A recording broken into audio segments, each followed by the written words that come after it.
There we go. And we are now live. Yay! So, hello everybody. Welcome to another YouTube live chat. And I am joined by Lawrence. And Hello. for the very first time, Lizzie. Hello. How are you both been doing?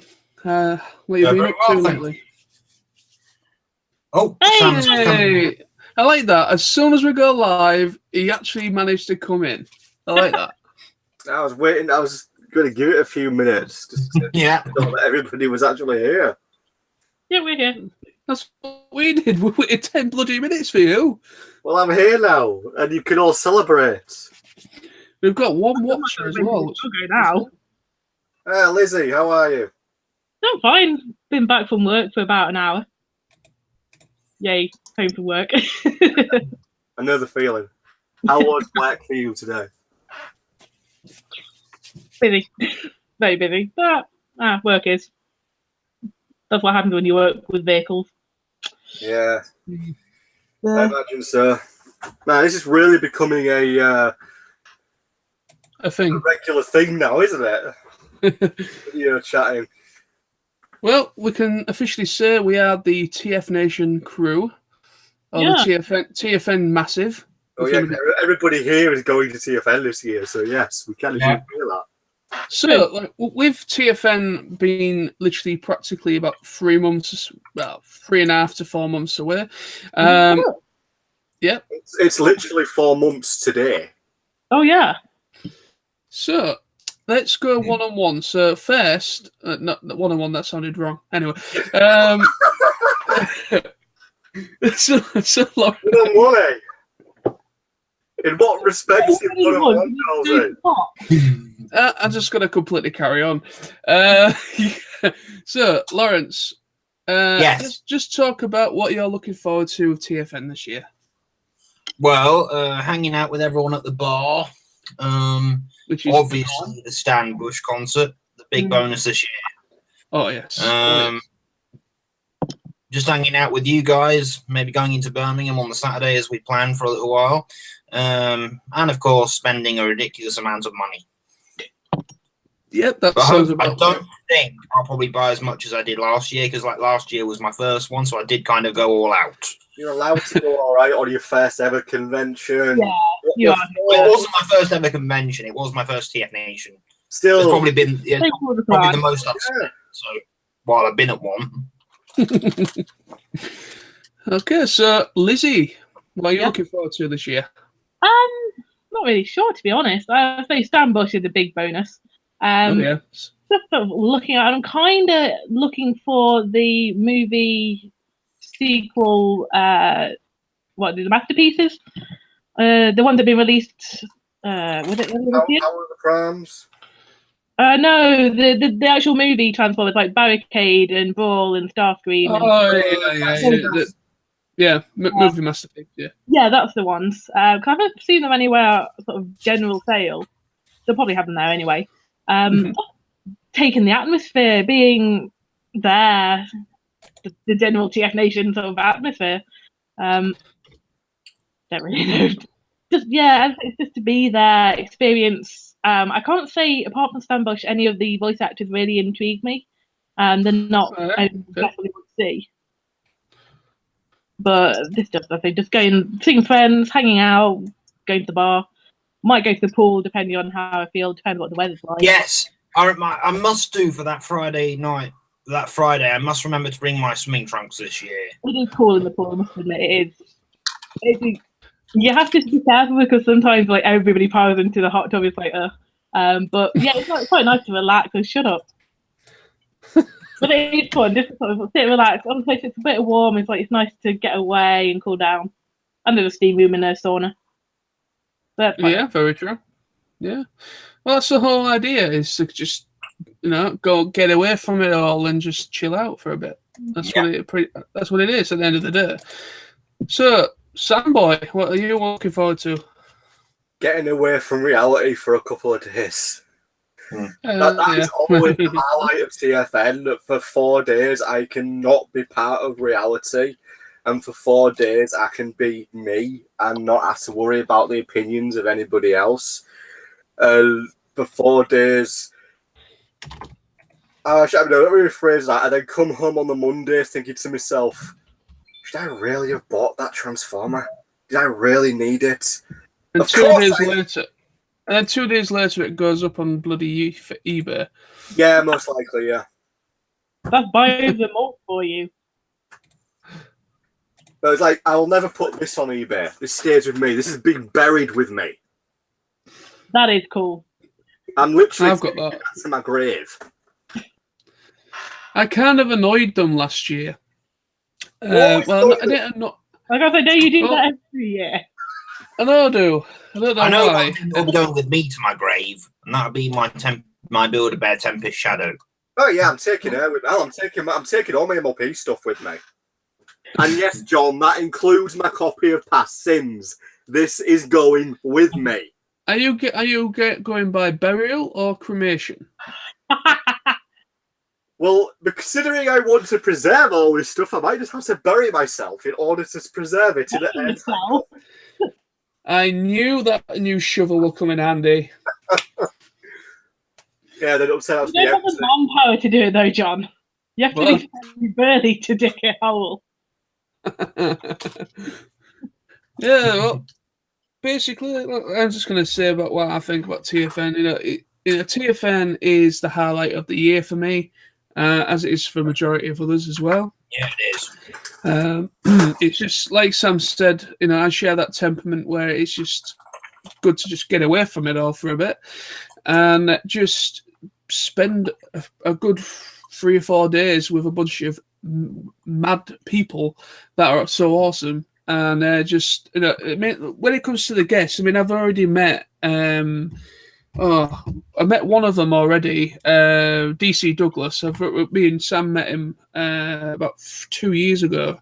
I was at MCM Comic Con. He's a really nice guy. So I urge people that are a bit like you, Lizzie. You're not too sure. Yeah, it's. What are you trying to say exactly? Sorry. What are you trying to say exactly?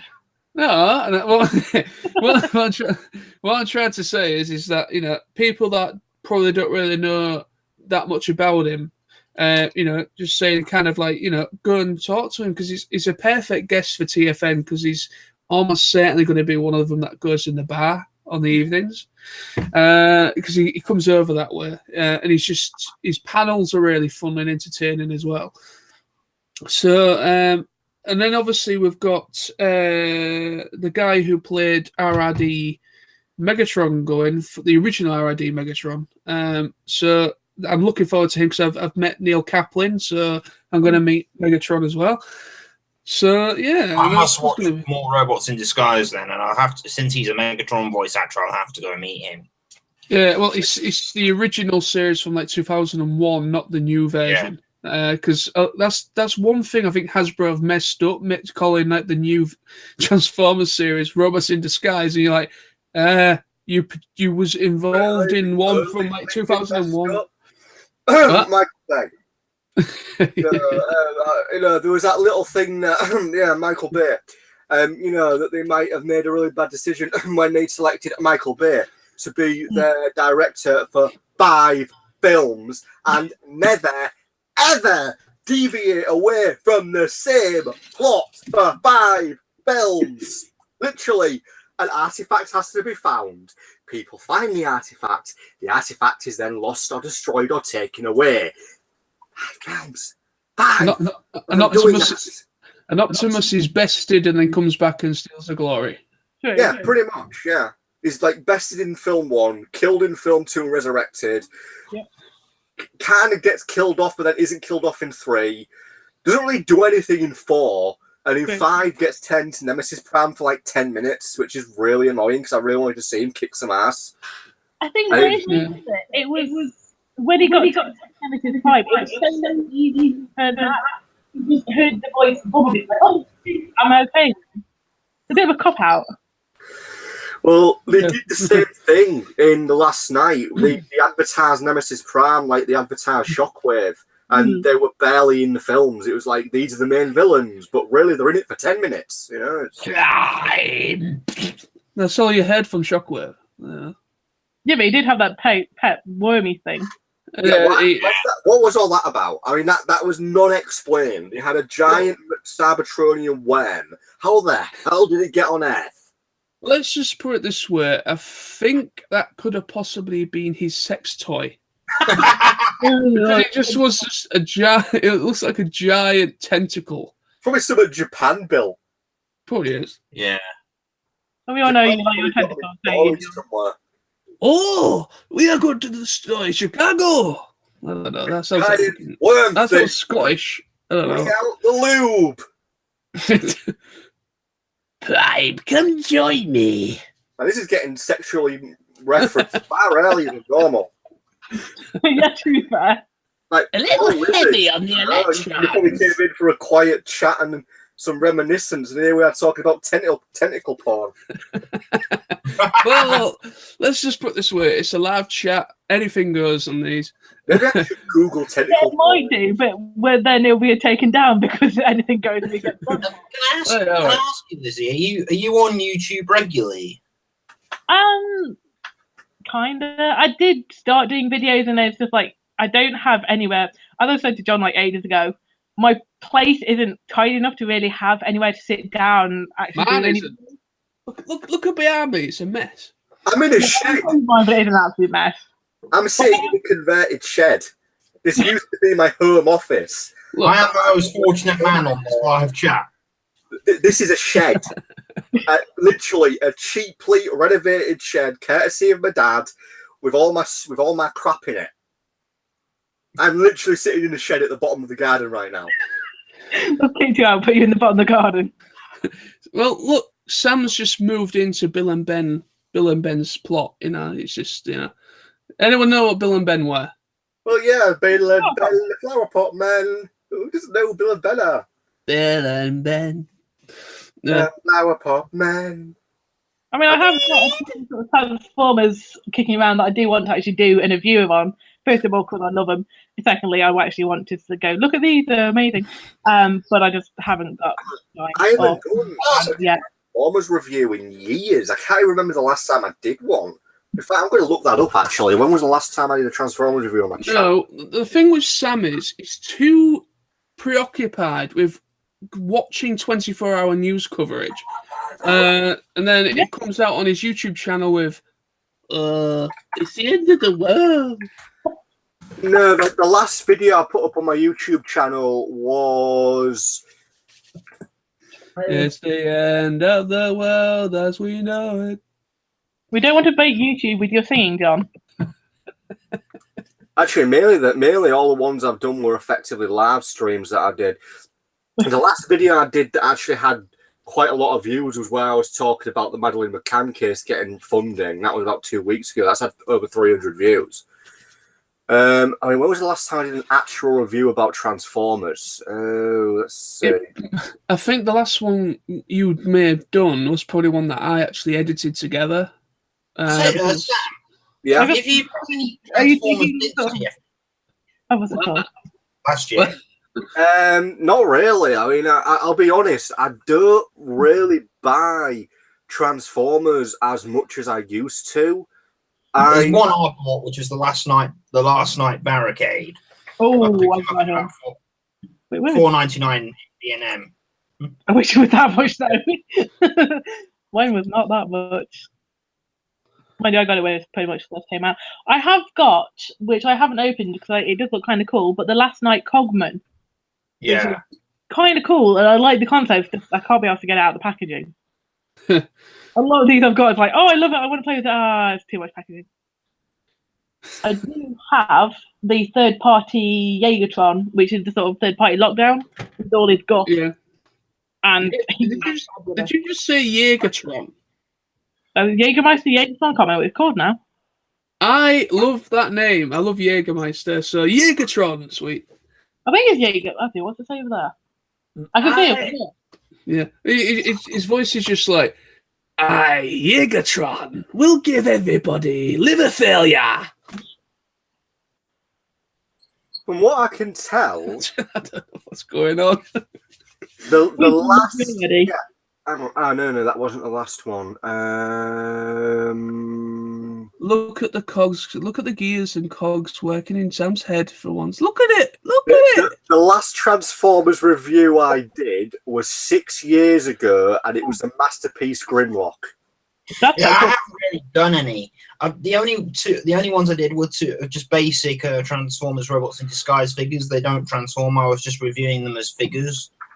What if they don't transform? What's the point of them then? Are they just like static? They're just like human. They're just the humanoid robot versions from. I bought them. I bought them a few months before last year's TFN. The Transformers. Oh, and then have you seen the War in Pocket Seekers? Oh yeah. What?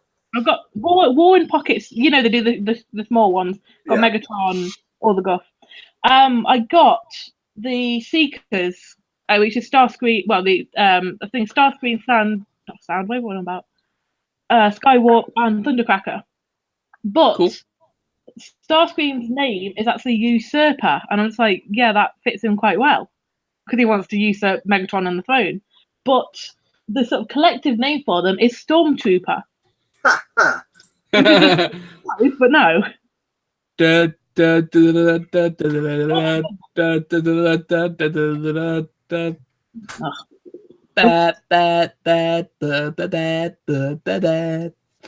Well, they've got those. They've got the Bridge Watcher. It's slightly. It's Shockwave. It's about that big, and they've got the soundtrack that they How big? Yeah, no, last year. It's all kind of the same style.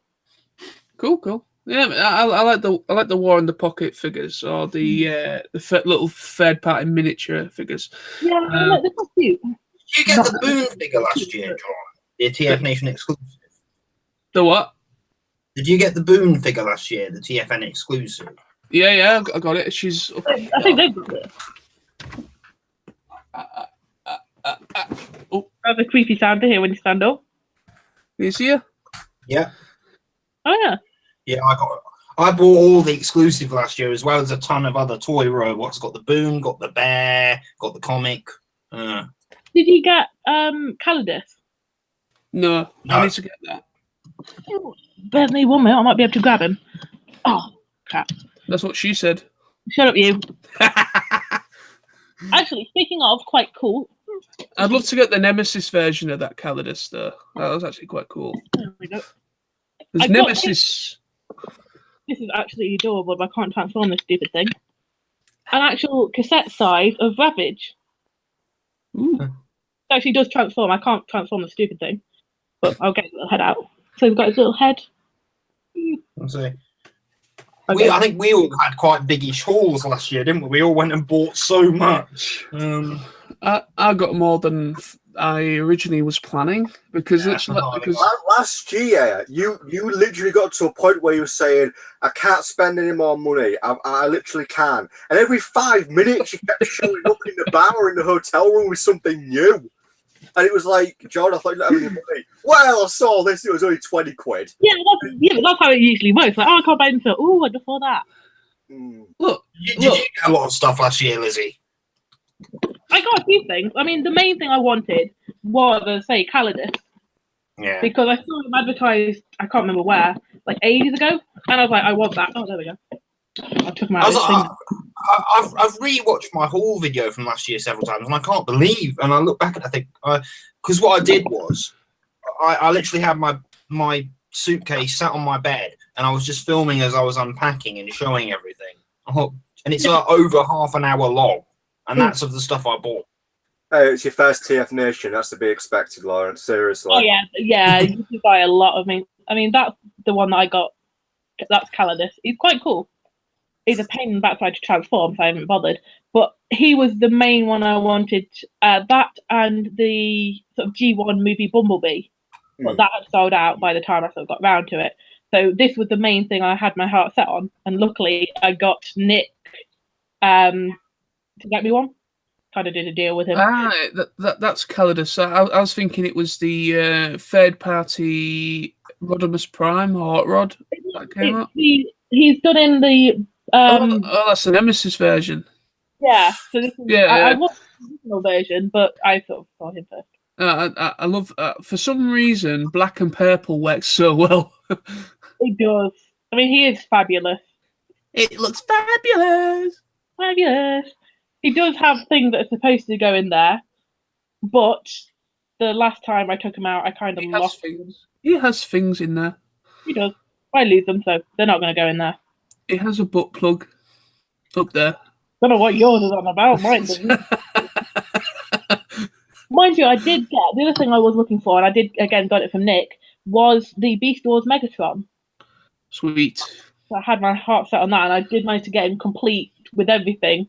Is that the original or Transmetal? Or Transmetal 2? The original one. Original. I have that too.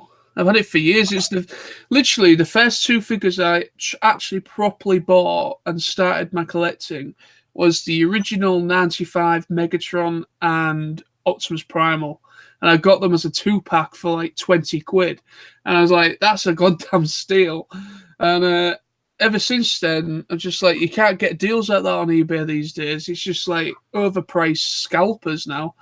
Well, I got him complete for about, I think, £16. Yeah, that's not bad. That's good. The very first one I got, oddly enough, back when Woolworth was still a thing. Yes. Yeah, it was. Back when Woolworths and Blockbuster was still around, that's what made the town fun actually to live in. True. Oh yeah. Literally, when we had a massive one in Hull, and it literally, when I remember it having like everything that was brand spanking new, everything that was going mental with kids, they had it in stock. And we have obviously our Toys R Us is closing like majority of all over the UK and America, unfortunately. Sad times. But I used to go to Toys R Us when I was a kid, and I thought, you know what, this place doesn't have half of what Woolworths has. It's Woolworths was well stocked. It had DVDs, it had pick and mix, it had everything a kid wanted at that time. And I remember getting like anyone remember I think we mentioned this in the last feed actually. Do you remember a show called Medabots? Yeah. Yes. No. Yeah. How dare you? I'm dropping you from the chat. Nice try. Because basically, I loved Medabots, and I remember getting like little miniature figures from there that nowhere else had.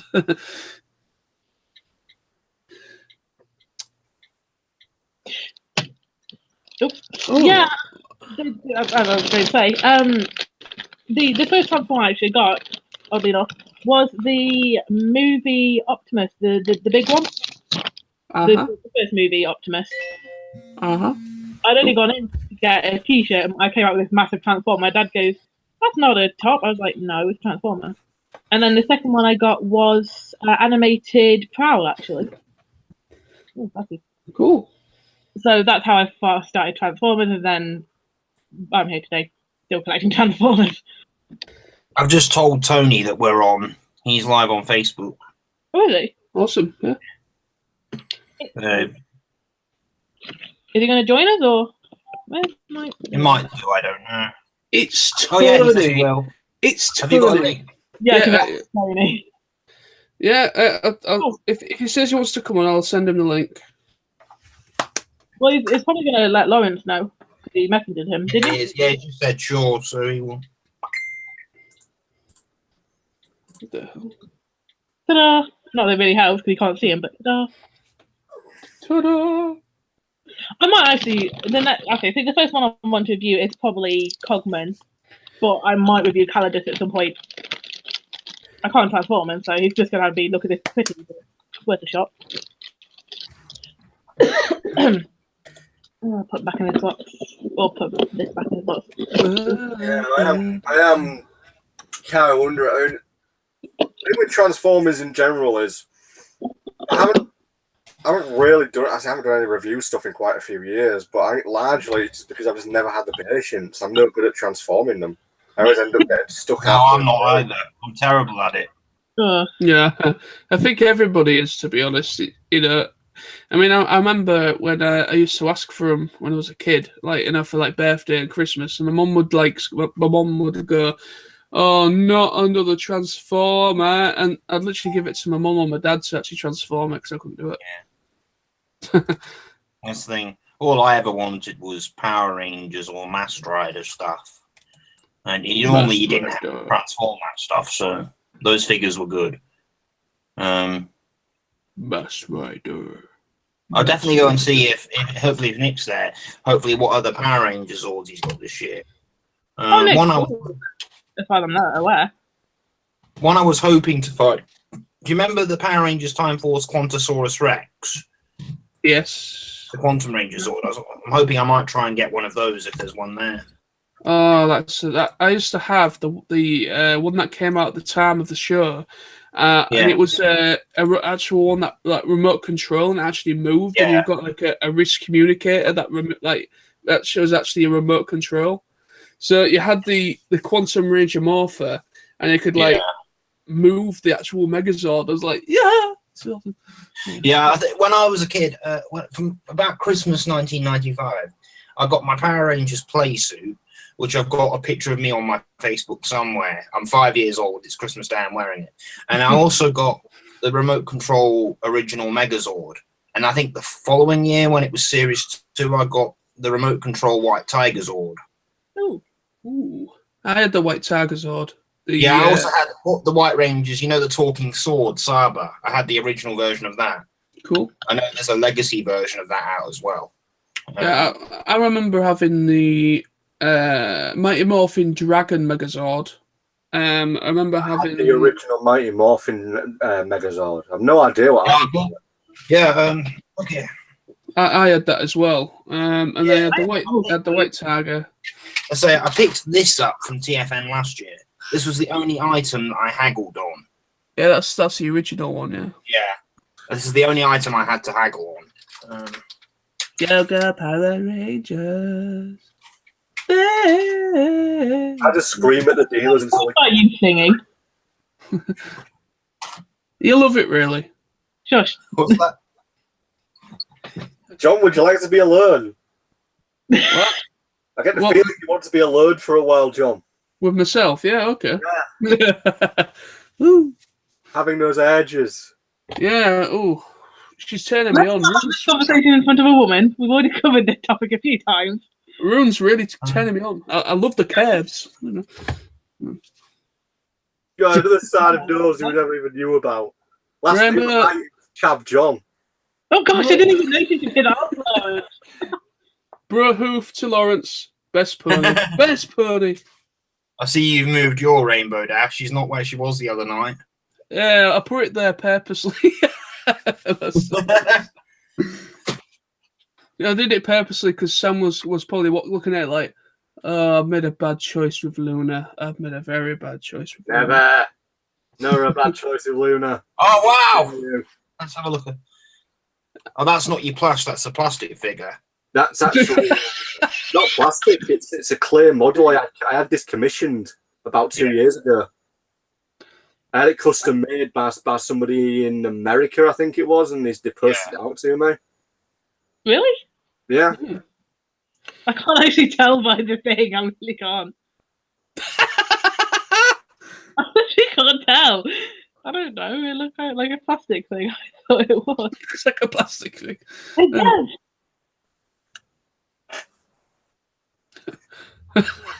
So, Lizzie, are you still joining us next Saturday? Is it next Saturday? Saturday after, not this Saturday coming. It'll be the week on Saturday. It'll be the 28th, I believe. As far as I know, yeah, the train's still booked. The hotel's still booked. So you're going to Hull? So you're going to Hull? Yeah, I think Friday the 27th to whatever the Monday is. I've forgotten the Monday. Yeah. So I'll be kicking around Hull for a bit. I think we're gonna see the Infinity Wars. Yeah, on Saturday, hopefully. Yeah. Depends. Yeah, but isn't it only just out on the 27th though? No, it's out. I'm sure it's the 23rd. It's out. Okay, no, I thought it would be like the Black Panther again, where we turn up. It's the 26th, I think. That's what it said on the trailer. There's enough time for it to be other people to go see it before we sort of puddle over.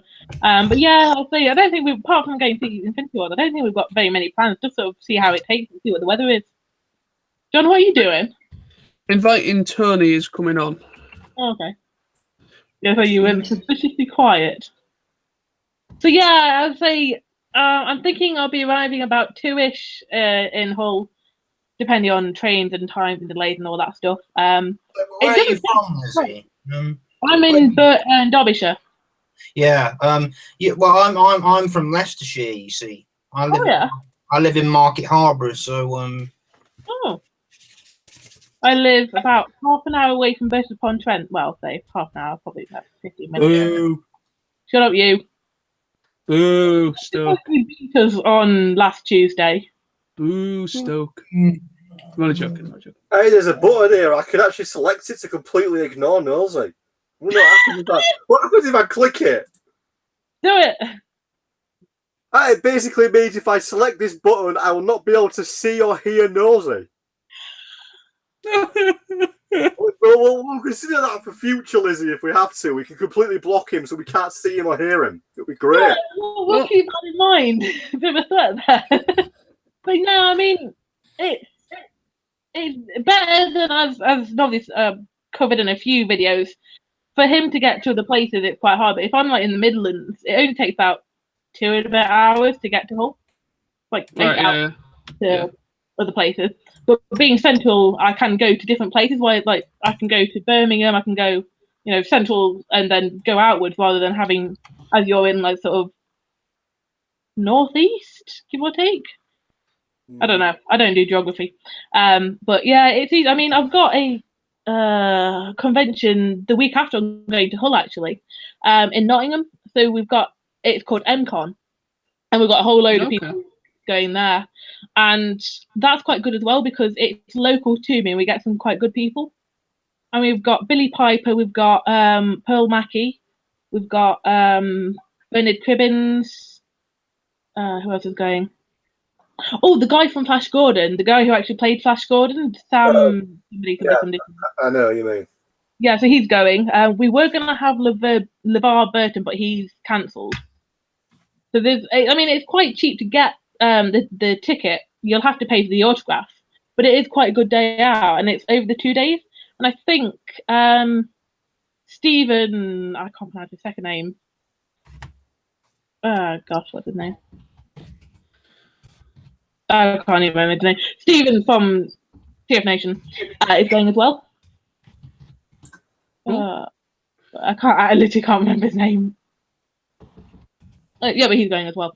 So yeah, it'll be quite fun to sort of go around. It is quite packed in Nottingham when we do it, but each year they do it as well. Nottingham I can get to quite easily from where I live. There's a direct train route. I often pop down to Nottingham because they've got some good stuff. Not very many geek shops. Would you be able to buy tickets there on the day, or would they all be sold out by then? I have no idea. I can certainly send you a link once we're done. You can have a look and see what's going on. What's the date? Do you know? It's the 5th and the 6th of May, so a couple of weeks time. Yeah. I mean, if I send you a link, you can have a look at it, see what you think. I mean, I don't know how fully booked or whatever it is.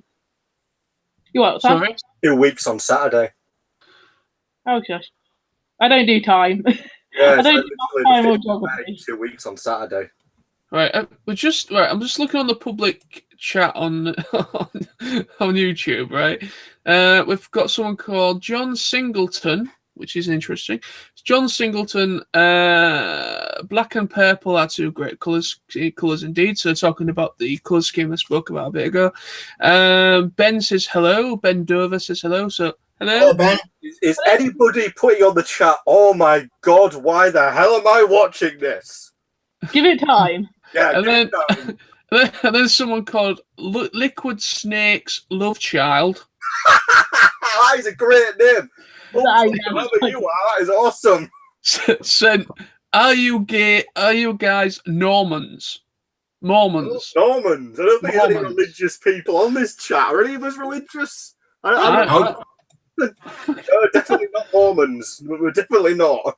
We're not Okay, Mormons. you thought that we were on computers at the start that we're not Mormons. Oh wait, no. Yeah. I don't know. Yet some interesting people. But Last time that's I went watching to a people. church, I was One of in them. 7. The last time I was in a church. Actually, no, the last time I The was last time you burst into flames. Yeah. The last time I was in flames and they had to throw me out because the holy water wouldn't do anything. It just made me burn brighter. Oh, man. That's an interesting concept.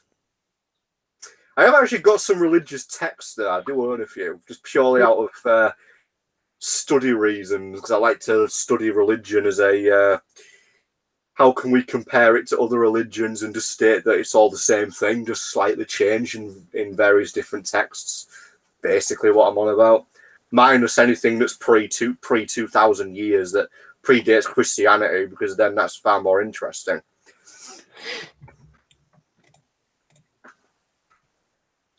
Where's Tony? Is he on? He's not on yet, obviously. But... Give the guy an hour. He's trying to connect for some reason, and he's unable to. I don't know what the heck's going on with him, but you know. I'm a patient. We don't know what the hell's going on with him. I'm a very patient man. Someone's disliked the video, so I'm guessing it was possibly Liquid Snake's love child. Okay. I don't give a shit. We're not doing it. I'm not doing it for other people's satisfaction. Do it for their satisfaction. Strip, strip, strip, strip. Well, you three are fine. So, what else do I want to talk about? I know, Lizzie, you mentioned when we spoke on WhatsApp. We spoke about a lot of things on WhatsApp. What part are you on about? Basically, you want to talk about 8-Bit, that show called 8-Bit? Yeah, there's a show I've been watching. Hey, it's Tony. Hello, Tony. Hello. Tony. Yeah, it's going to be in Bear with me 1 second. Oh, okay. I'm trying to find my stand. Trying to find this. Hey, out of interest, how many people can we actually have on here? Unable to comply. That information is not available. I will throw something at you. I think 5 might be about the limit, to be honest. And I have to play it on my laptop. I think 5 could actually possibly be the max. I think. Maybe. But we've really got a true TFN bloody group here now, haven't we? Yeah. What the hell? What are you playing there, Tony? Thank you. Hang on, I'm sending a message to my nephew. Hang on. You're kicking his ass on something. Is he still No. I was watching Netflix, to be fair. That wasn't his nephew. Fucking sort that fucking stupid link out. He's watching porn. Everybody Tony's watching porn. The internet is full. Yeah. Starring your mum. I tell you, that's like going to be the weakest kind of insult you could say. Well, I'm busy trying to type to somebody else. If you'd give me a couple of seconds to fucking think about it, I'd have been all right. You get shouted that every time you play a game of COD by 8-year-olds. I don't play that anymore. You know, I did that to your mum last night. You're 8. You probably haven't got a clue. Wouldn't even know what that is. Yeah. Yeah. Oh, yeah. Sorry about that. Yeah. Well, I did it to your mum last night. Did what, mate? You know, no, I don't know what it is. It's in regards to what? The best one, though. The best one. This is a few years ago. They said it to me. I did it to your mum, and I went, oh, so you like a bit of necrophilia, do you? And they went, what? I said, well, you do know my mum's dead, don't you? And they went, just complete silence from everybody. And I just went, well, you know, she likes a bit of necrophilia too, so, you know. And then I get this one, which was quite good. Oh, you're so gay. And I went, well, your dad has no complaints. That's a good answer, actually. It's a good reply. Oh, yeah. Yeah. So anyway, yeah. So what are you talking about? We were talking TF Nation and other stuff. So everyone said their bit about TFN. So what about you, Tony? What are you looking forward to with TF Nation? Drinking, a bit of drinking, some drinking, sitting in the bar with a beer and stand with the fucking bush. Yeah. What about the road? What about the bots, Tony? You'll be doing some shopping there, won't you? Well, you see, the bots are secondary nowadays. You know what I mean? I don't go for that anymore, really. I mean, I'll spend a vast amount of money on them, but it's mostly what G1 I don't have, what Beast Wars I don't have, what Animated I don't have, really, and Masterpiece. I definitely want to try and get me a Star Saver. I want to get some Beast Wars and some Armada. Well, if you speak to George, Exaggerated Elegy, and Ray, Isle of Mess, if they're there this year, I'm sure they will be. They're the Beast Wars guys. You need to speak to those if you want to, because Ray has nearly everything, if I remember rightly. Oh, and Graham as well. I mean, I got what I wanted last year. What I really wanted last year was the G1 Megatron, and I got it. Nice. If I remember right, it cost me 60 quid, but I got it. That's not a bad price, to be fair. You're gonna kick yourself when you tell how much I paid for mine. Yeah, you got a brand new one though, didn't? Well, no, mine is vintage, 100% complete, with instructions and the red thingy. The only thing it's missing is the box. 22 quid. Blimey. Humble brag. Oh yeah, a little bit brag. And obviously, I'll definitely buy some stuff off Toy Food. You have to buy from Toy Food. You've got to buy from Toy Food. It's the rules. You know, you've got to do it. Best thing to do is go as early as you can, and then go at sort of bargain time as well. You know, when they start sort of the last hour on the Sunday. About the last hour on Sunday, yeah. I was thinking though, you know, when the dealer room opened, it was like officially opened at 9 last year on the Saturday morning, but like people were queuing up at 7:30 in the morning. Why would you do that? Why? Some were, weren't they? Some was stood there for like 90 minutes, but what I did was I got up, had a shower, went for breakfast, then went. Why? Time to open. Why would you stand there? Why? 2 hours. Why? Why?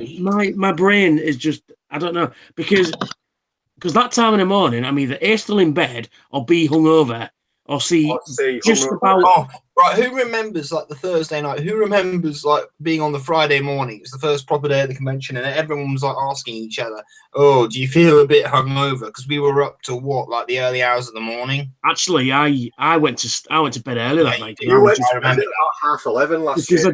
But the thing is though, lads, I'd just done like a 12-hour shift at work the day before, got up at like crack of dawn, and then that horrendous fucking bus ride to Birmingham. And then I was just so tired. And because being excited for TFN, I couldn't sleep as well. So I had about 4 hours kip. And by about 11 o'clock, that was it. I was done. I went, right, fuck it, bed. And then woke up Friday morning going, I feel, you are now well rested, and I went, right, now we can start to the bar. Plus, I had to wait for fucking Nick because there was an accident on the road and he was stuck in traffic. I remember when I first met you, you were like annoyed because you were waiting to have a shower when you got there. I was so fucking pissed off. Not at Nick, not at anybody in particular. No. But you just the wanted fact to have... that I was sweaty because it was warm as fucking balls, and it was I was sweating, sweaty balls. Angry. Because I was sweating so much, and I thought I just need to cool down and chill out for 5 minutes, and I had all my bags and that with me, and just everything all. I was like, fucking. But when Nick finally got there, fucking dumped all that shit in the room, had a shower, and I went, now I can carry on. I have that feeling as soon as we walk through those doors. To be honest, they're just like, finally. Yeah, because that fucking train ride is horrendous. That bus ride is horrendous.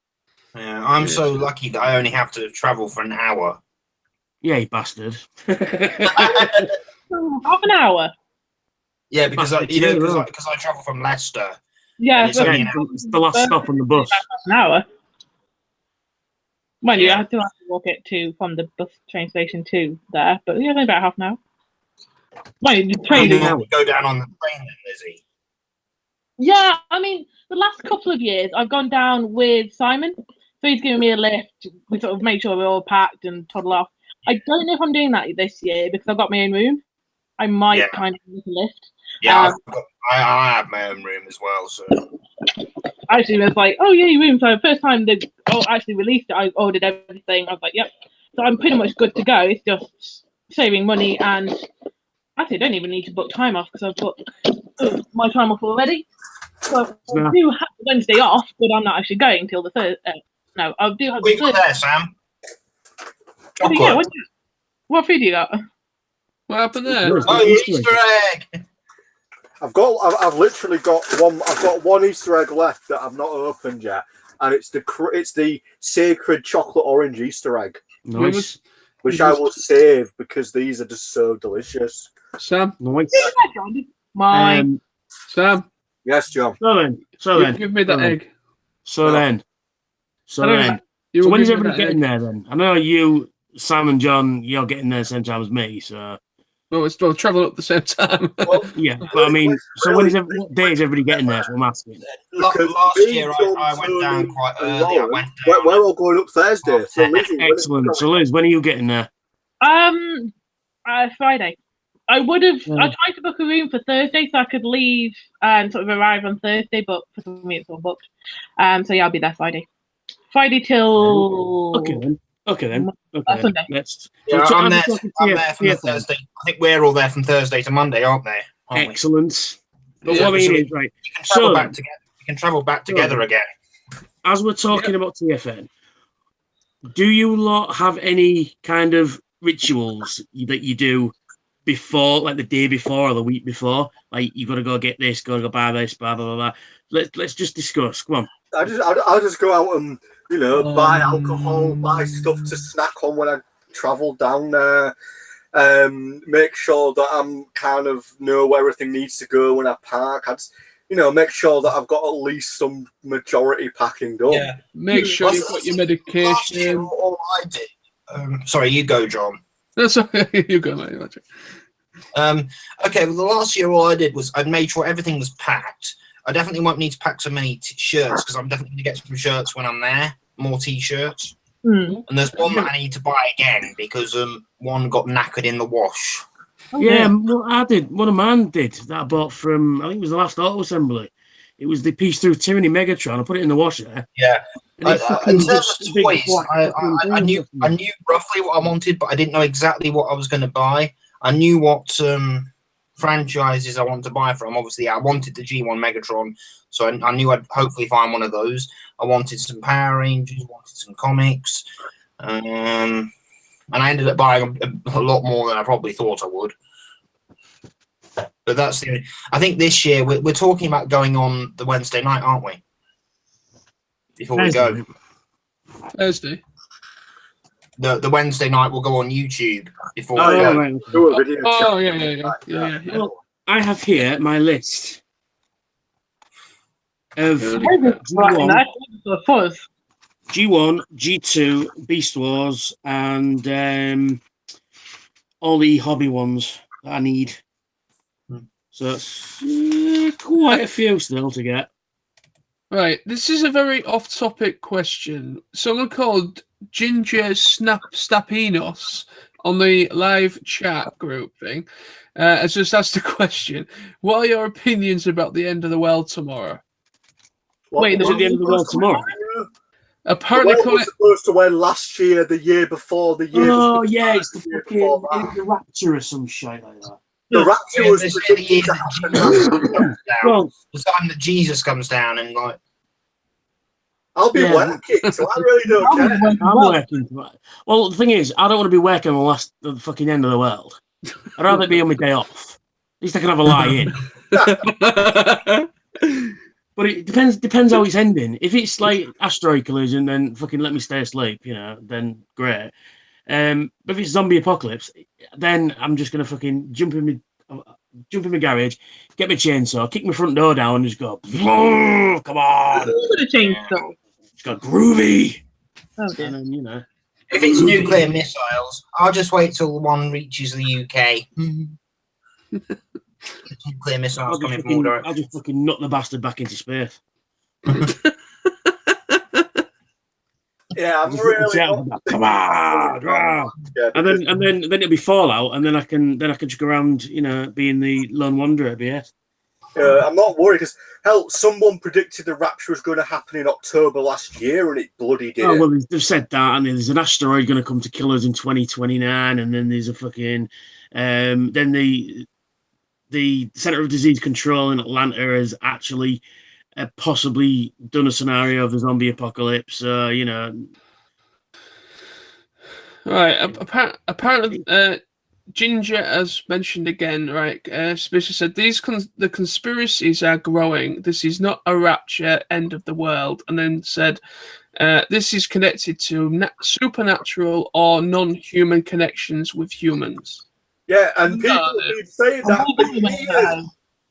People have been saying that stuff since YouTube went online. And 10 years later, we're all still here. It's all bollocks. Yeah. I mean, the end of the world was 2012, bloody Mayan, end of the Mayan calendar and all that. Yeah, shit, you know? I was actually in New York with my dad back in 2012 when the day was like supposed to be there when the world would end. I'm like, this is a great place to be if the world's going to end tonight. Times Square. You're either going to get killed by a giant gorilla or you're going to end up getting flooded. One of the two. Yeah. Killed by a giant gorilla? What? In what context does that work? King Kong. King Kong. King Kong. I got it. Oh, come on, Lizzie. Gosh, I've had a long day at work. Get your head in the game. No. So yeah, so there's that, and then there's, you know, if the end comes, it fucking comes. There's nothing you can do about it. You might as well just go, well, fuck it, you know. It's the end of the world as we know. We've already covered this like ages ago. Anyway, so let's move on to something more rosy. Well, let's put it this way: if we're all still the clock hits midnight and nothing happens, there you go. The last time this was mentioned in the news, I did a video. Obviously, this was well after this is supposed to have happened, but I kind of reenacted just waking up, walking downstairs, and making myself a cup of tea. And then just like go back to my room and just start sipping my tea. And I was just like, I'm sure something was supposed to happen today. And then I just say, end of the world. Didn't happen. I was thinking about doing something like that. But anyway, so before Tony came on, we were all happy before Tony came on. I was not happy. No. Look, anyway, Lizzie was wanting to talk about that 8-bit show with. It makes it sound like it's been desperate on my list. I'm just going to happen to mention. Have any of you guys seen Go 8-bit with Dio being? Yes, love it. Have you seen the last one when they were licking the Switch cartridges? Yeah, that is hilarious. But apparently the new Switch cartridges, because some idiot, as usual, for someone who was licking them, they're like, I'm guessing the people that were licking them live in the US, because people in the US like to eat soap, apparently. Because Actually, I did see an episode of the US Super Nanny a few years ago where when the mother was disciplining her child, she used to say, "Right, you're eating soap and put a bit of no, it's not that. You know them gel things you put in your washing machine instead of washing liquid. Yeah. The Ariel. People are them. People are eating them because they look like candy.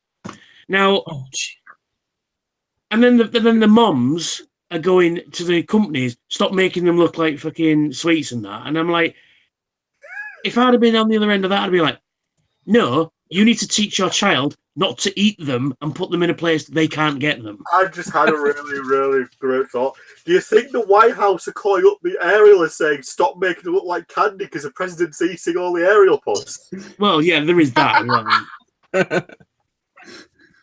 Yes. Yeah. It's fake news. Fake news. What? Who won? Well, this 8-bit thing. What is it? What? This thing, the 8-bit, was it 8-bit Studios? What do you say? No, it's Dara O'Brien's Go 8-bit, and it's basically panel show, but they play video games. Right. It's on Dave. So they'll have Dara, some game woman, a couple of people as the standard, and they'll have 2 celebrities each time.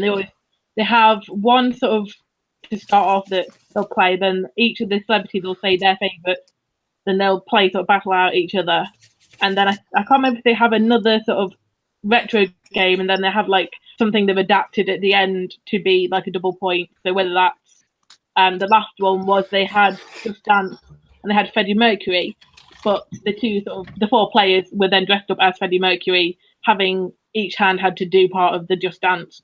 So it was quite fun. Some of the games are sort of retro, some of them are. Well, it's the fact that they could potentially have any game on there, which is kind of cool. Yeah. Because they've had a few indie games on there as well, and a few like mobile games as well. So it's basically anything goes, which is really cool. You know, and it's quite funny as well. You know, and it's nice to see fucking video game show like that. I mean, there's not been a video game show like that since Games Master. Oh shit! Fucking Baines fell down. Just before we came on, I was playing Sonic Spinball on the Sega Mega Drive. So. That is a good game. I ain't played that for about 20 years. Though. Oh, Tony's an old man. He's almost 40. Fuck off.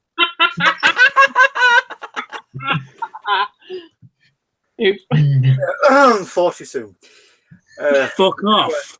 40. You won't fucking see 40 the way you carry on. 40 is still young. Youngest one here again. What? Does that mean I'm the youngest one here again? Yeah. How old are you, Lizzie? I'm 24. Yeah, you're the youngest then. Yeah. Wait. Mind you, I'm 25 in May, so yeah. I'm the second. I'm the second, I think, youngest because Sam, my mum's is March and I'm November, so the same year. No, but how old are you? 28. Oh, okay. Yeah. And Sam's 29, and he's almost 30. But yeah, you're the oldest. Yeah, I mean, after all, Tony will be 40 soon. But anyway. No, Tony, you're still young at 40 in this day and age, so. Wait till you yeah, you won't fucking say that. I don't think. But they say 40 is officially middle age now. Or, fuck off! Fuck off! You know what? Sorry, no, you know, not at all.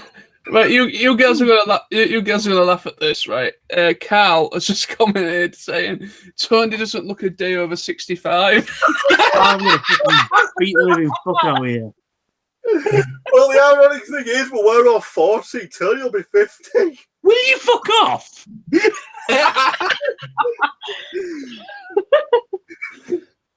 I'll be 30. I'll be 38/39 by then. Tony, yeah, because that makes it better. I'll be the youngest, whatever it is. Tony, how old was you when Beast Wars came out? It was 96 would have been 16. We were 6. I was 6. We were 6. We were still shitting in our nappies at that age. I don't know. You know, you're still shitting in nappies when you were 6, John. Jesus Christ, that explains so much. Tony, born in 1979. That explains so much. Were you born in 1979? Yes. Yeah. That's how math works. The 21st of July, which was a Saturday. That's a bit creepy that you know that. In 1926. In 1948, we went to. What else do I want to talk about? We kind of like lost on topics here. Well, there's a fact that Tony will be 40 soon. Sam, you won't see tomorrow if you carry on the way you're going, Matt. You don't know where I live. I know exactly where you live. Yeah, I have no idea where I live. Keep thinking that, Sam. But I'll ask Tony, what are your plans for your 40th birthday? Oh, for fuck's sake!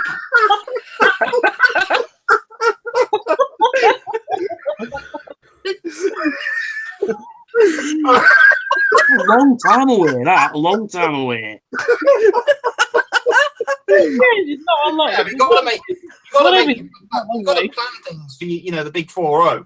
So, Yeah, firstly, I've got a list, right? And on that list is people that I don't like.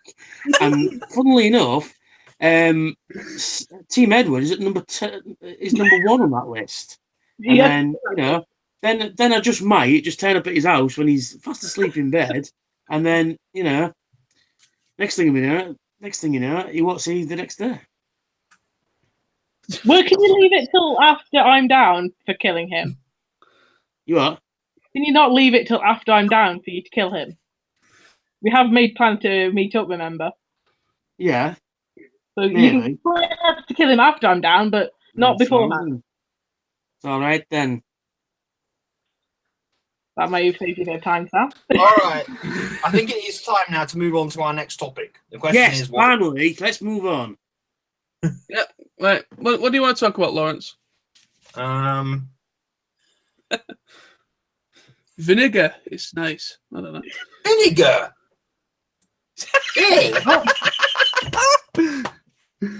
Mustard. It's nice. Yes, mustard is nice. Mustard on your own. I love a good hot dog with mustard. Oh yeah. Oh, that could have ended very badly. It's gotta be Coleman's. Oh yeah. Got Really? a bit of heat. What is everyone's favourite donut? Donut. Fucking hell, I don't know. Not really much of a donut person, really. Sorry. Kind, I guess. Not something I fucking think about on a daily basis, to be fair. Very chocolate. Don't buy your work. How do you not think about it? Usually when I go to work, it's because I'm off to work. I'm taking the environment when I'm on my way to work. Oh, bring that to TF Nation this year, Tony. Well, this. Make your entrance wearing that. Yeah, make your entrance wearing it. Okay, I misheard that completely wrong. Mr. Meeseeks, look at me. Actually, I haven't Mr. Meeseeks. Existence is pain. Let's not talk about your personal life there, John. That's kind of true. Sadly. It's a shame that Rick and Morty's not continuing. Well, I think Sam, Netflix. I think Netflix could continue it. I've got a feeling they will. I mean, to be honest, there's 2.5 years, but they'll still do it. I mean, I think what it is, they're saying that there isn't a series 4 yet happening. So what they're probably looking at is they're looking at how they could continue the story from where it left off. I mean, it's having a healthy gap in between season 3 and 4 is a good thing because they can. Well, yeah, there's that, but they've also said that it's the toxic fan base that have gone. Over the top. A little bit over the top. It's like, why aren't they new series? Sauce. It's do you know what I'm thinking all the time? It's just like, really, lads, come on now. I mean, yeah, we've all been there. We've all bitched and moaned about shit, but I just get to the point now where I just don't care anymore. Yeah, soon, Tony, you'll be getting your rocking chair and your pipe, and you'll be like, when I was your age, when I was just 20 years old, people used to pay attention to me on YouTube, but now nobody knows who I am. We're still doing the fucking Starships by then, and we're going, yeah, and we're doing Type 6 Club. You know, doing a Type 6 Club. We love you, really, Tony. You what? We love you, really. Well, you see, every time you insult me, I'm counting out in pints, so now you owe me fucking almost a whole weekend of drink. You have to save, Sam. You know how expensive the Hilton Bar is. Oh, yes, I know how expensive the Hilton Bar is. Yeah, but they don't far away anyway, so chances are it wouldn't be the Hilton, it'd be the Admiral. Tenner says £6.50 for a pint of Stella this year. It's always that. Jeez. No, it's gone up 50 pence every year. Thank God I will have access to the executive lounge. Yeah, I intend to exploit with you, which is good. Yeah, Lawrence. Well, the thing is though, there could also be possibly. Well, I think Welsh Chris, or I call him Welsh Chris or Chris Evans, whatever. Him and I think he might be kind of going into the executive room again because he's sharing with Matthew Grant and that again. I think and someone else. I think his girlfriend as well.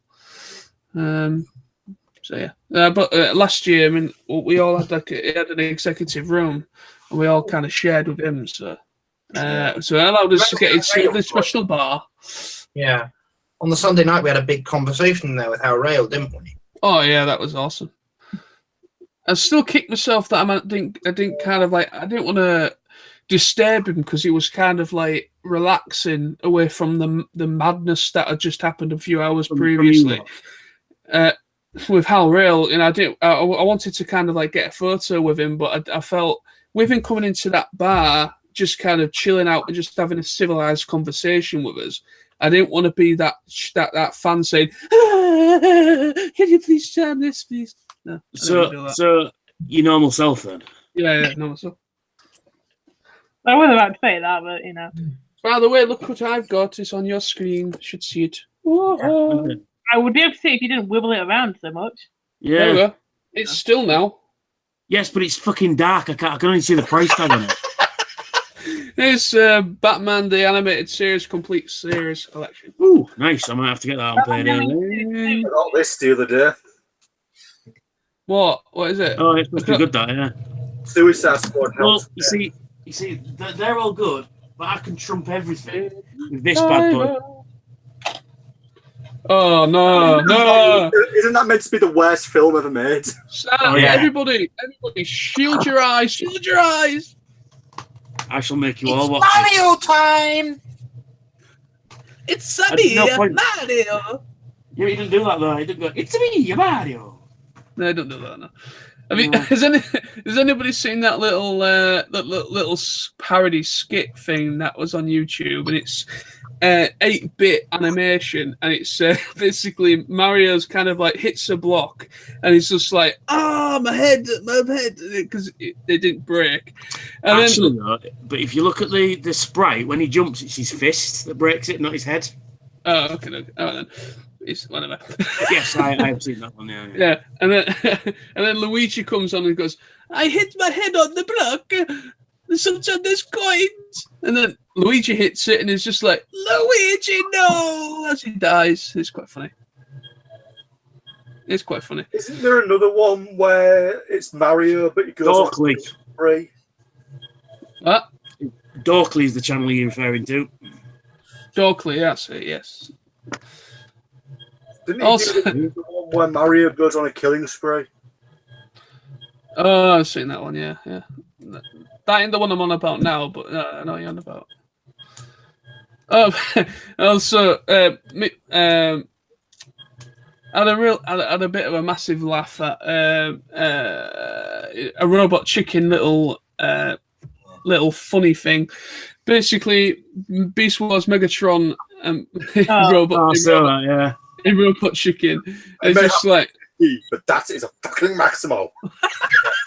Right. I think, John Sam, maybe it's time for us to talk ponies. I'm out. Okay. That might be fucking ponies, Jesus. We can talk about the film. Yeah. If anybody wants to. Hell, Jesus.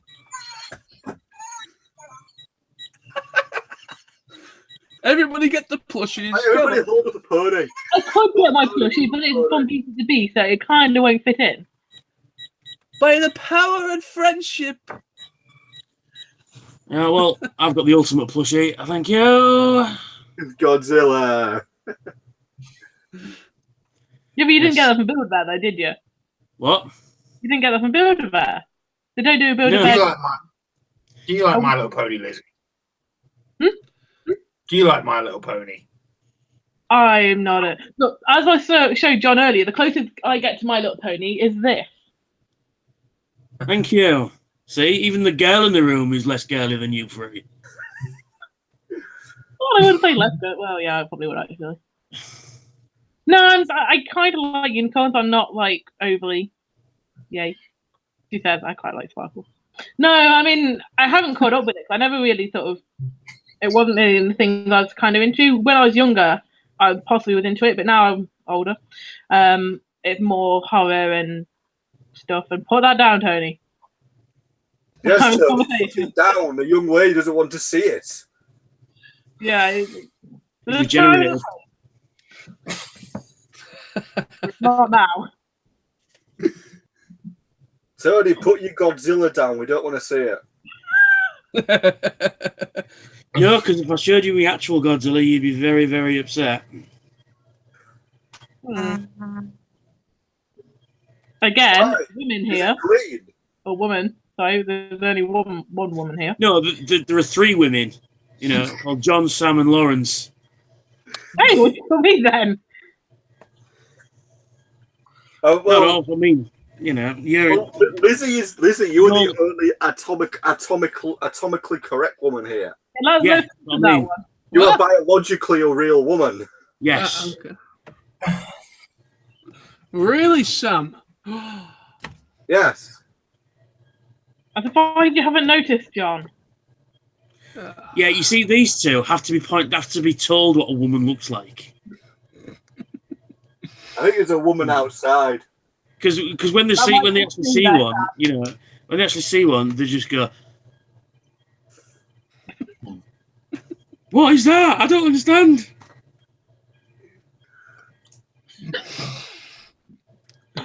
John, I've seen you go. When you've sat next to a girl, one spoke to you, you just kind of go.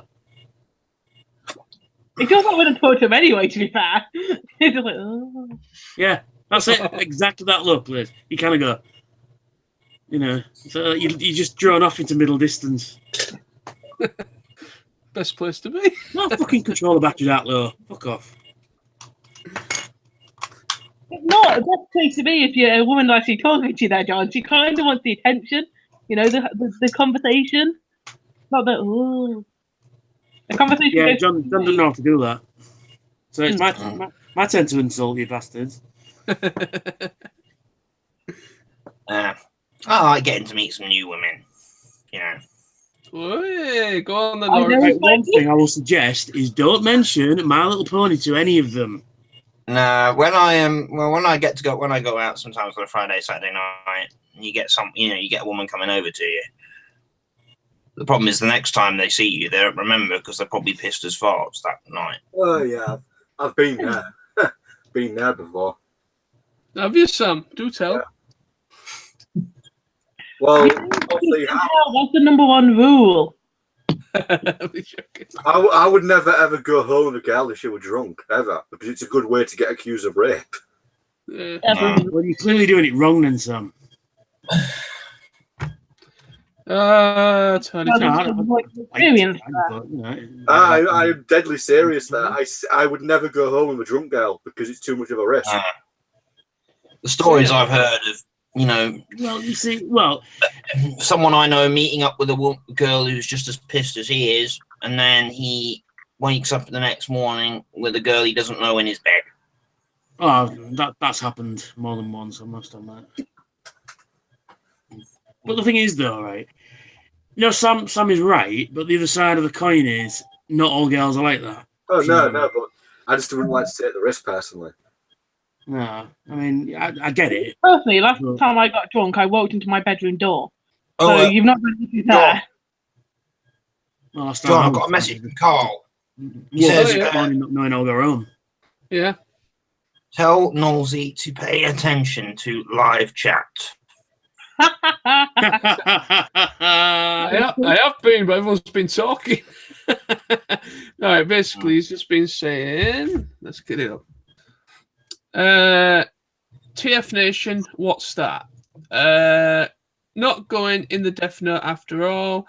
I was thinking something along the line of falling in a silage pit while on fire and triggered. That's pretty much everything he's said up to now. Who's that? That's Carl.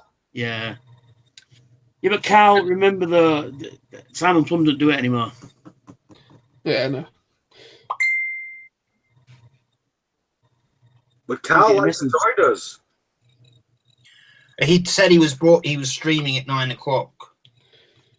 Well, it's not 9. It's after 9 now. Is it 21, 23 hours? If you're going to be precise, yeah. Well, mine says 21, 22, so.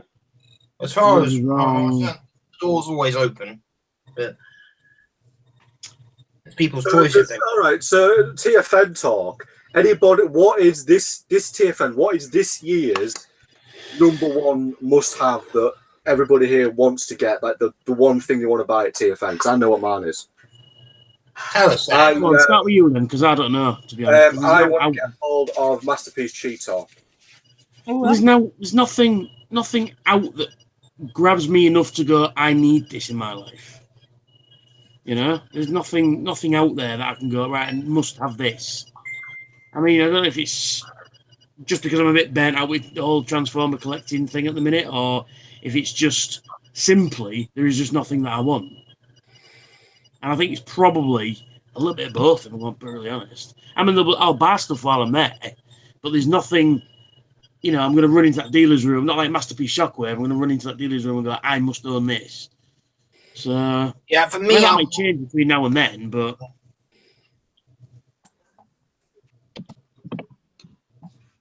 What, kill the conversation with that statement? Excellent. Me, definitely a Beast Wars Megatron. And probably an Armada Megatron as well. Good choice. That is a good thing, actually, to be fair. That's what I want. God, that might be something I want now. There is one thing I do want to get. Obviously, Masterpiece Cheetor, but you might. I can't remember the name of it. It's a third-party one. It's basically the third-party RC. Oh yeah. Can't remember the name of it. Yeah. I don't particularly do third parties and stuff. Oh, you should. They're good. No, didn't you get the soundtrack though? Yeah. I got this fella, but that's it, because it was like a reasonable price. It was like 15 quid, and it's sort of, you know, a reasonable size. I mean, some of the other. I mean, don't get me wrong, the third party stuff is fantastic. I can't knock it, but for me, it's one of those things. I think what it is as well, I think it's the people surrounding third party that go, well, you're not a true fan if you don't buy third party. Well, am I a true fan? You know, because I don't buy, because I buy official stuff, you know, Hasbro and Takara stuff. So that makes me a true fan. But there's just nothing out there that I want. And plus, I can't justify shelling out, you know, ridiculous amount of money for a deluxe size figure. You know, you're talking 50, 60 quid. And then if you want a masterpiece scale, you're talking 150, 200 quid. You know, and the little Ravage that was released with the Hot Soldiers Bumblebee, that's about the same scale as that soundtrack. Oh, yeah, but the Hot Soldiers are fine. They're reasonably priced, so I might get the others. I definitely want the Sound Blaster version of them. But it's just, I found them too expensive for what they are. Yeah. And that's probably the reason why I don't buy them generally. And I know the reason they have to be that price, because they're not mass produced in any conceivable way. Yeah. You know, those sort of scale, as previously in the conversation, I've got the War in Pocket, the Seekers. So I've got Starscream, Thundercracker, and Skywarp, and I've got the Bridge Watcher and Soundtrack, and I've got Ravage separately on eBay. I'm looking for Megatron sort of to get the whole thing. I did get this fella as well. That is cool. Yeah, I am looking for. Thanks to you guys ever going to bring like things to trade with other people? Like, you know, some people trade in the bar on the Friday before the bar. About that. That used to happen. They put the banhammer down on the trading in the bar. So it used to happen years ago. They weren't doing it this year then. It's just if you're gonna trade, right? People now trade up in the rooms. They go, right, you've got this, I want this, blah blah blah. Let's trade. You know. So you can't buy things in the bar this year. Oh, you can bring them down to the bar and go, here you go, but you can't open a fucking suitcase and go, I've got all these to buy, all these to sell, rather. You can't bring a box down and like. No, but the thing is, if you bring a box, you've already agreed a price and you're already selling it to somebody who's agreed to sell it, that's fine. But you can't bring it down and go, right, I've got a load of stuff here I want rid of. Who's up for it? But I only do it if, well, to be fair, I don't like selling stuff that I've got. I mean, I did sell all my Armada stuff years ago, but I mean, I'll give somebody something if they need it. So if I've got something double, like I've done for you, Tony. Yeah, I mean, I have occasionally I might find something that I'll know, for example, one of you guys would like, or Ian Payet, or somebody I think I just happen to be passing and go, oh yeah, I know somebody who wants that. There you go, I'll give it to them, But trading though, I don't generally do it, to be fair. Because the thing is with it as well, is there's so much stuff in that fucking dealer's room anyway. Chances are you'll find something that you were missing anyway. Yeah, that's true. I mean, generally, I'll do it if I've promised somebody something or like a present, so I'll bring it with me so I know it's there. But I'll bring it with me. A lot of the time I forget. But at least, as you say, you're giving it to the person specifically. It's not going, oh, I've got all these things. Do you want it? Yeah. Oh yeah. There's a lot of that. But I mean, I'm not. There we go. But I mean, yeah, the actual trade in itself. I mean, I've bought stuff off people there in the past. I mean, I bought my G1 Triptychon off Baz, and then the fucking next year he was reissued, and he's only missing 4 bits. But to be fair, I'm really bothered because I'm happy to know that my Tripty is an original Tripty. And he's only missing the motorized guns that you put in city mode, and because he's in robot mode for the most part, or dinosaur mode up on my shelf up there, is them 4 little bits will just be sat on a drawer anyway. So yeah, the drawer purgatory, as I call it. Right, we've had more comments from Carl again. So he basically says, yeah, but I'm not allowed at TF Nation. So we're talking about TF Nation. He said he's not allowed there. They said, yeah, that the stream I was doing has been delayed. I don't know what that was about. But anyway, and he talks about third-party figures, saying they do tend to be ridiculously overpriced. And he says, LOL, only thing I'd end up trading in the bar is insults, followed swiftly by punches. Fair enough. Because if you remember, obviously Sam and Lawrence we was on Carl's YouTube channel. We kind of having a discussion, and he kind of said he had a bit of a falling out with certain people. He never named any names, and I'm not going to. The impression the only person Carl ever had a falling out with was Plume. Well, I don't know what's going on. Well, I don't know. I happen to know, but I'm not going to say. Yeah, don't bother, because I don't want to. I don't want to cause any tension. I know. See, I'm one of these people that just happens to know like everything that fucking goes down at these fucking things. Because people just tell me stuff. I'm not going to go into anything, but yeah, I just happen to know things. I drink and know things. So anyway, yes, let's skip over this part. Yeah, fighting. So the whistle stops them fighting. So yeah. What was that? Just wanted to show. If you remember, if I don't know if anyone knows on here, obviously I know Tony does, and possibly Lizzie, I'm not sure, but Robert Coy that does the Lenten experiment thing. Charity, yeah, Chaos Envy. Basically with that for raising money for cancer research, I got these prints. I don't know if anyone can actually see them. Oh yeah, he did recently. Yeah, he does every year. He does the Lenten experiment where he does a lot of commissions, and then he puts them up on eBay and stuff like that, and then he puts whatever money he makes, he gives to charity. It's real good cause. Well, it's not just him. He does some, and then they had Livia Ramadelli and a lot of professional artists do some pieces as well. And so basically these are the ones I bidded on and won. So this is a Devil May Cry 1. Oh, nice. And then I've got from the game. Sorry? Is that from the game or the anime? From the game, I think. Yeah. Oh, it could be from the anime as well, because I did do an anime with that model. So, and then I got Rock Lee from Naruto as well, from another anime. So that's pretty cool prints. Naruto. And then, yeah, that was... Have we got... I don't think I've shown these. I know Tony, sorry, these are pony related, so I do apologise. But got these posters as well recently. Oh, that's brilliant. She's brilliant. Yeah, this is a movie one, and it's Emily Blunt as Tempest Shadow. So really cool. Oh no, piece. John, Carl says send him a link. Okay, I will do. And last one before I bring him into it, because she's the best pony, Rainbow Dash. Rainbow Dash.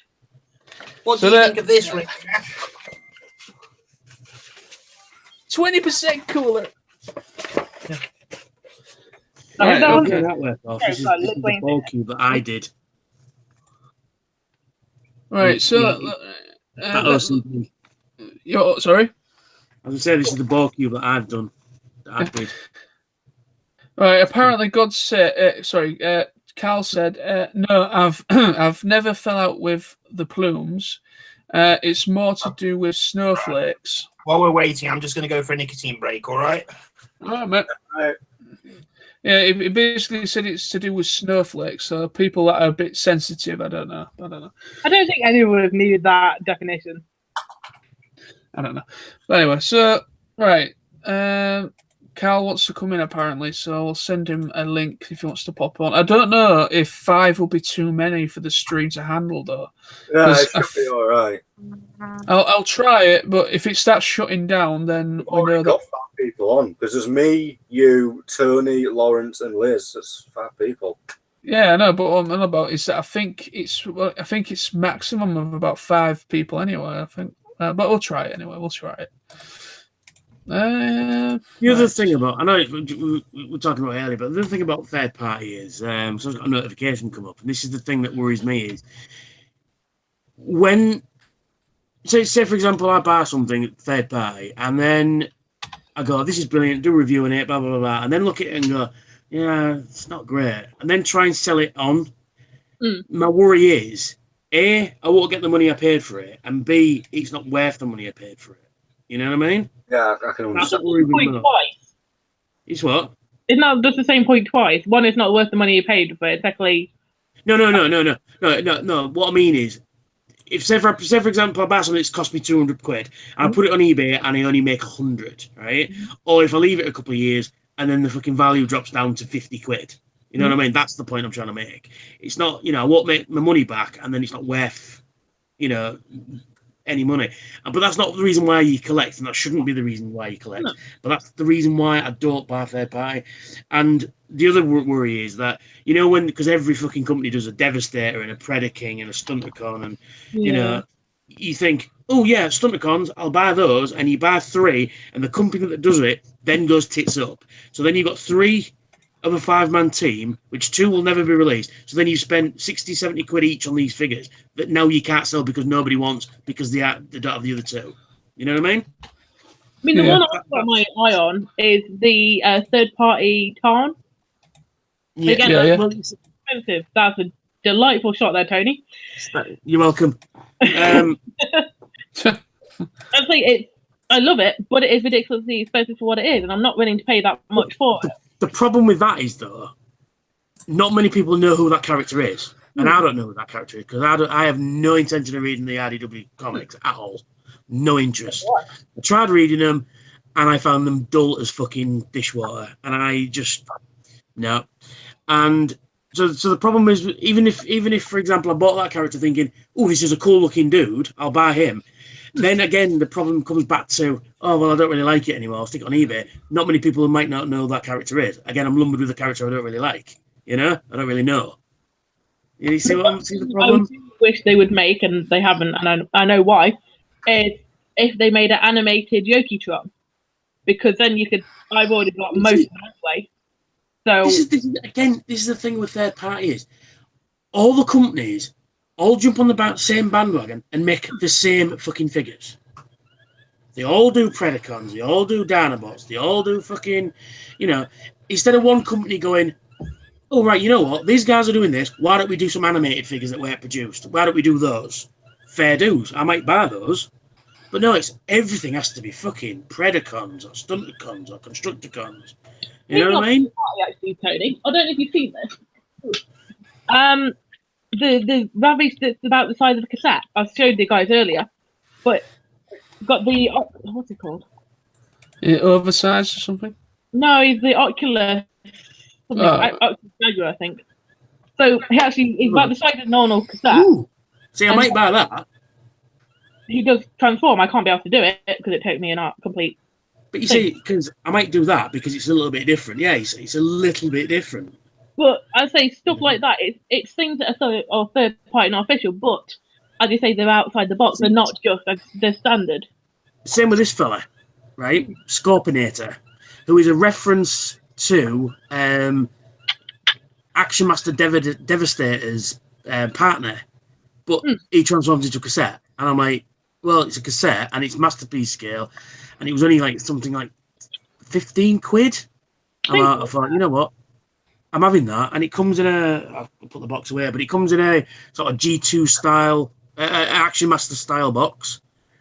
You know what I mean? So I'm like, so when they do stuff like this, I'm all over it. But when every company does the same fucking 5 figures, no, I like that's why I went for this fella, because A, it's Soundwave, Soundwave, and B, it's just nice scale. Yeah, he's good. Yeah, it's not too big, it's not too small, and it didn't cost the earth, you know, it was only 15 quid. But you know what I mean? But at the same token, as actually I saw this because Graham at 75 had all these, and he said that these are perfect scale for your Robot Masters figures. Are they? Yeah, they're the right scale for those guys. And he went, this is a great way of filling that line out a bit. Because the Galvatron one they've done is fucking awesome. I'm looking for the War in the Pocket Megatron, because I'm starting collecting those smaller ones. They're quite cute. I say it started with Soundtrack. I was like, he's adorable. I found Shockwave. He's a slight bigger. He's not too much. Then I say I got the War in Pocket Seekers as well. And also got a Megatron as well to sort of fit in, and then look at the other ones. But it depends on what they do, because they don't always do the full line. Yeah. I think there's like an Ironhide, and I think there's a Bumblebee in the Hot Toys Hot Soldiers line. Well, I can see why they've done the characters that they've done, because they've done Soundwave because they can do Sound Blasters, it's a repaint. They've done Ratchet and Ironhide because they're a repaint, and then they've done Bumblebee, and I believe they're doing a Cliff Jumper. Yeah.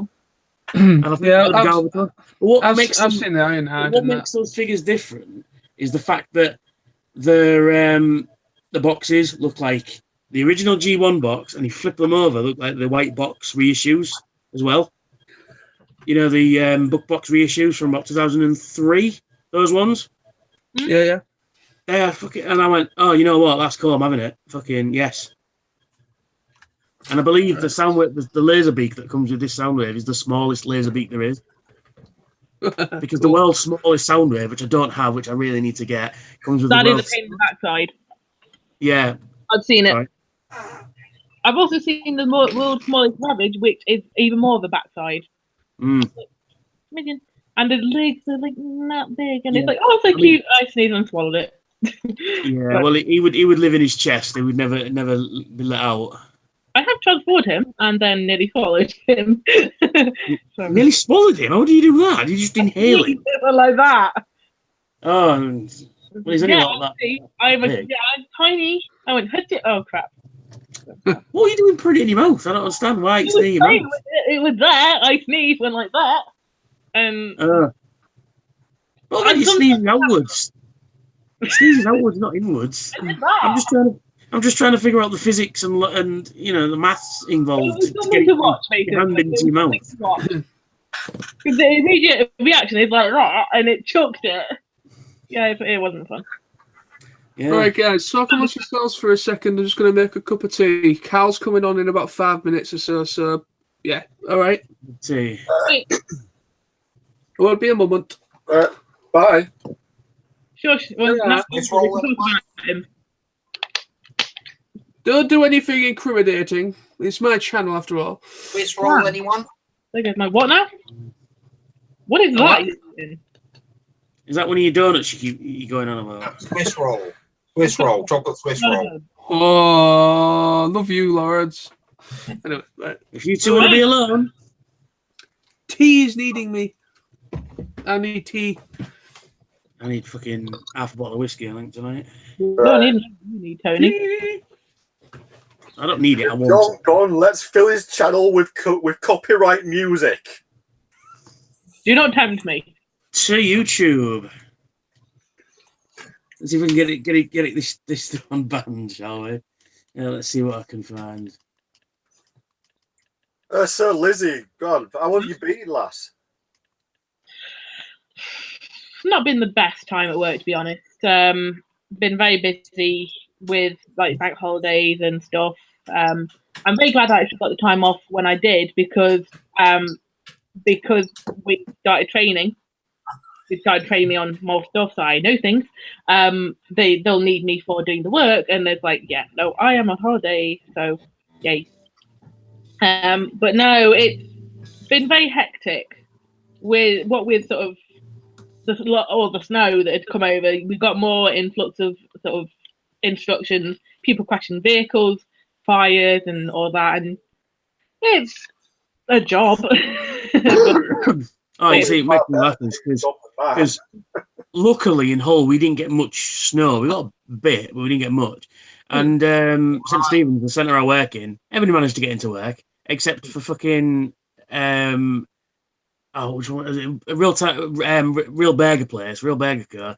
There was a sign outside that goes, due to adverse conditions, no one can make it in today. I'm like, oh, hang on, this fucking centre's busy as fuck. You couldn't make it into town? How? That made me laugh at that. I thought is there any noodle places? What? Noodles. Is there any noodles? Noodles. Yeah, Walk and Go it's called. Where's that? Well, you've been to St Stephen's, haven't you? Yeah, but not vape. I've been like twice. Only one. Well, you know where the big Tesco is? Yeah. You come out and there's the escalator. Mm-hmm. And you go up the escalator. There's the Starbucks in front of you. Oh, right, yeah. Turn right. It's right there. Yeah. That's all the way from my hotel. Ugh. Your hotel's right next to St Stephen's, isn't it? I'm not. I'm at the Ibis. Oh, well, it's a walk down the road. It's not far away. Fucking hell. Yeah, but that's the last time that I stayed in the Ibis. I didn't want to stay there again. Fair dues. Yeah, I don't want anybody else going into my room. No, twice has happened before. But no, the Ibis was quite nice, actually. And it's also quite good for the Admiral Humber. I can pop down. The Ibis hotels are nice. I mean, they're cheap, but, you know, if you're not paying much.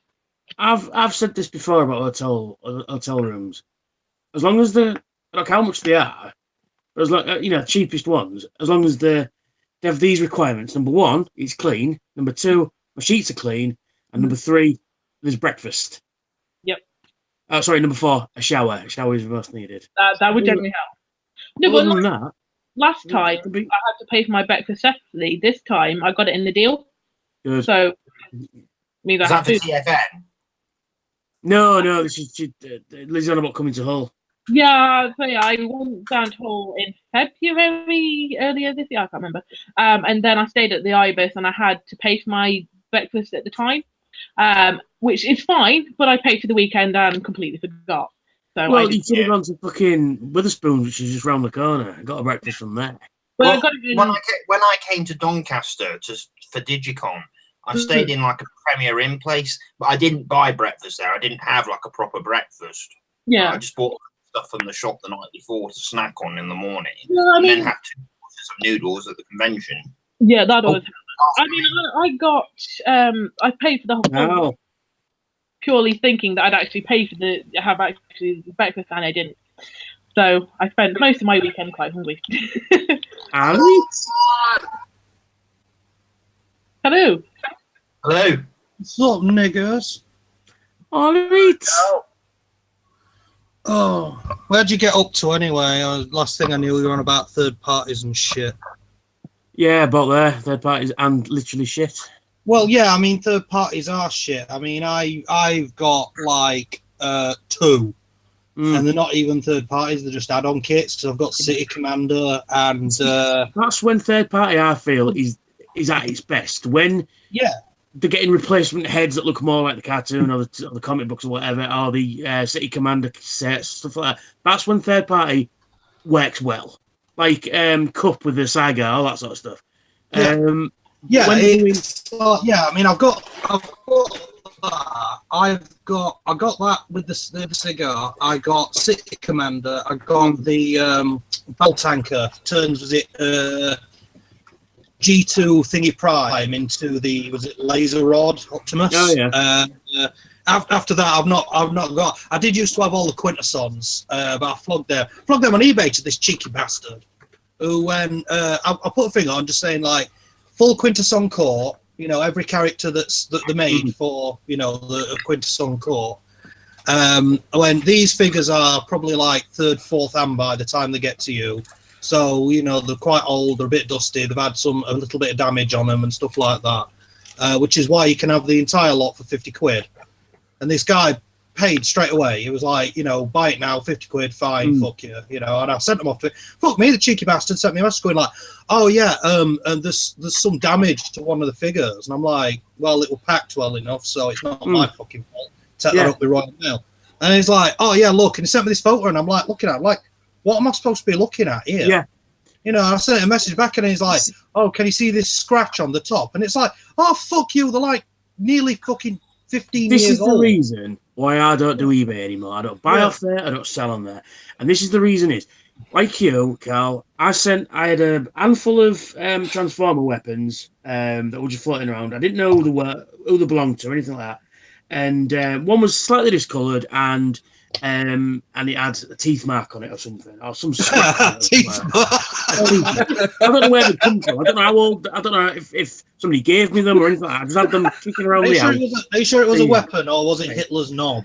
Right, but the point is, right, I sent a picture, took loads of pictures of it, and on the description, slight damage, this, that, and the other, discoloration, stuff like that. And like a message back like the day later, because I only sold it like for £1 or something.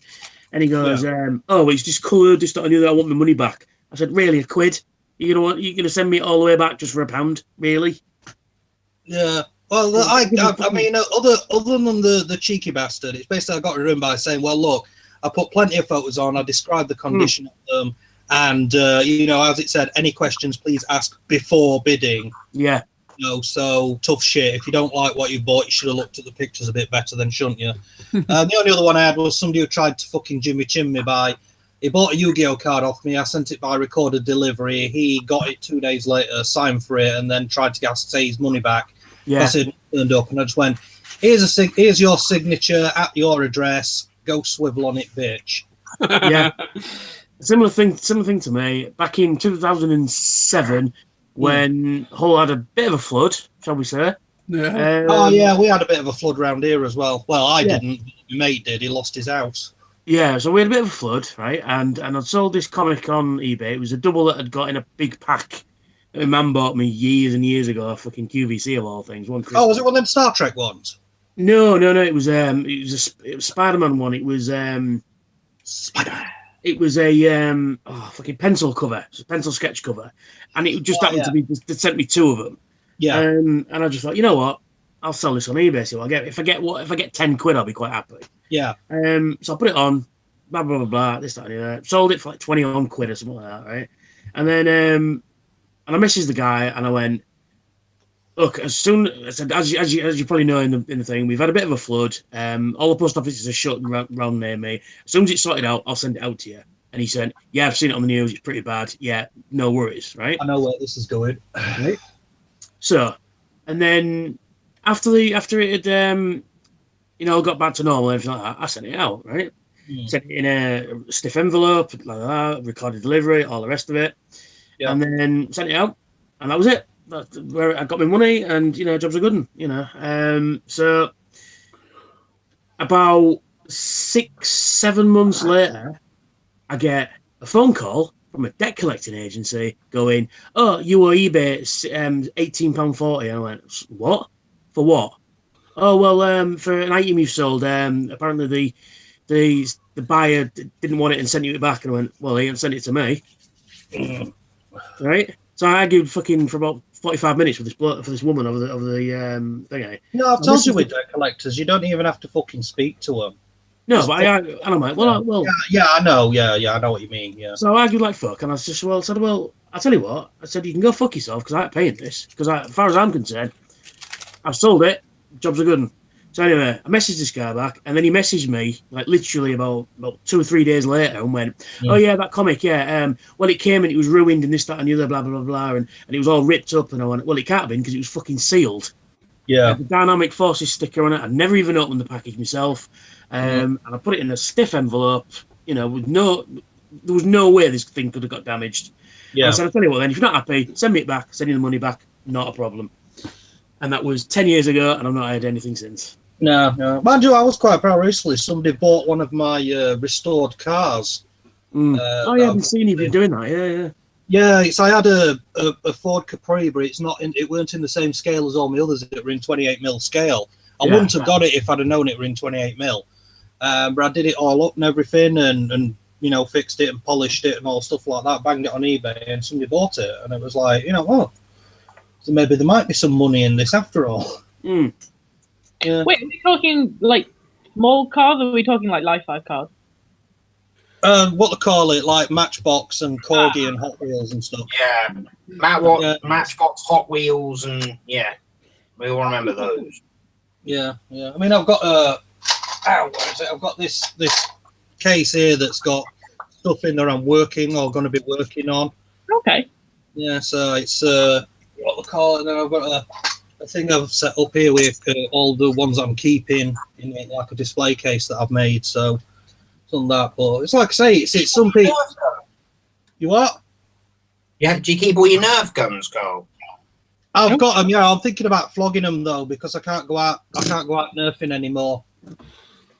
So I have no idea what I'm going to do when I come up to Hull, guys.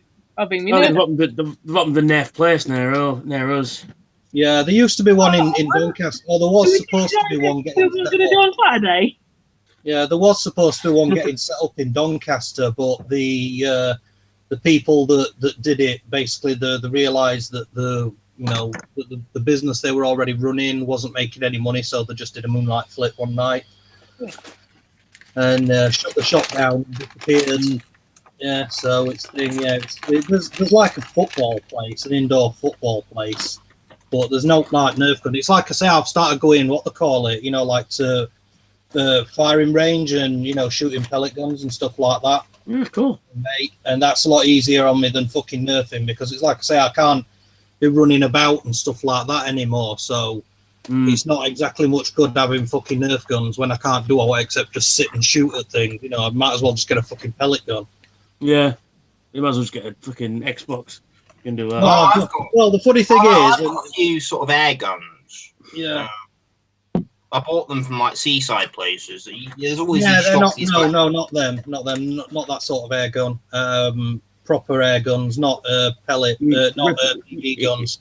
You mean replica ones? Yeah, you know, like not like this. Where is it? Not like that. Yeah. Ooh, one for P38. Nice. Yeah, not like that. It's proper pellet guns, you know, like 22 rifle and stuff like that. Oh yeah, I know the ones. Yeah. You know, big scope on it, stuff like that. So you use it for hunting as well if you want to go hunting. But it's I've started doing that, and it's like because I've asked them at range what are you allowed to bring on, and they said basically you're allowed to bring on any legal air gun or air pistol, provided that it fires lead pellets, any metal, you know, like steel pellets or ball bearings and stuff. No, you're not allowed to because they ricochet, and they can end up, even though you shoot the target at like 500 yards, you can still end up taking somebody's eye out if pellet bounces. Oh yeah. When I was young, I mean, I collect slingshots. I used to collect slingshots. I have bought on a few air gun things as well. Yeah, but that's the thing. Yeah, so it's I don't know, but that's what I say. It's I don't travel very well anymore. I mean, I only go shooting because my mate and his kids go shooting at range, and he said, do you want to come along? Like, so I go along with them and do shooting and that. But it's like travelling. You know, nearest place to me that does airsoft is Sheffield, I think, and it means either getting a ride there or sitting on train, and I can't cope with that anymore. Same why it's one of the reasons why I stopped coming to like fucking auto assembly and shit. So I don't travel very well anymore. Yeah.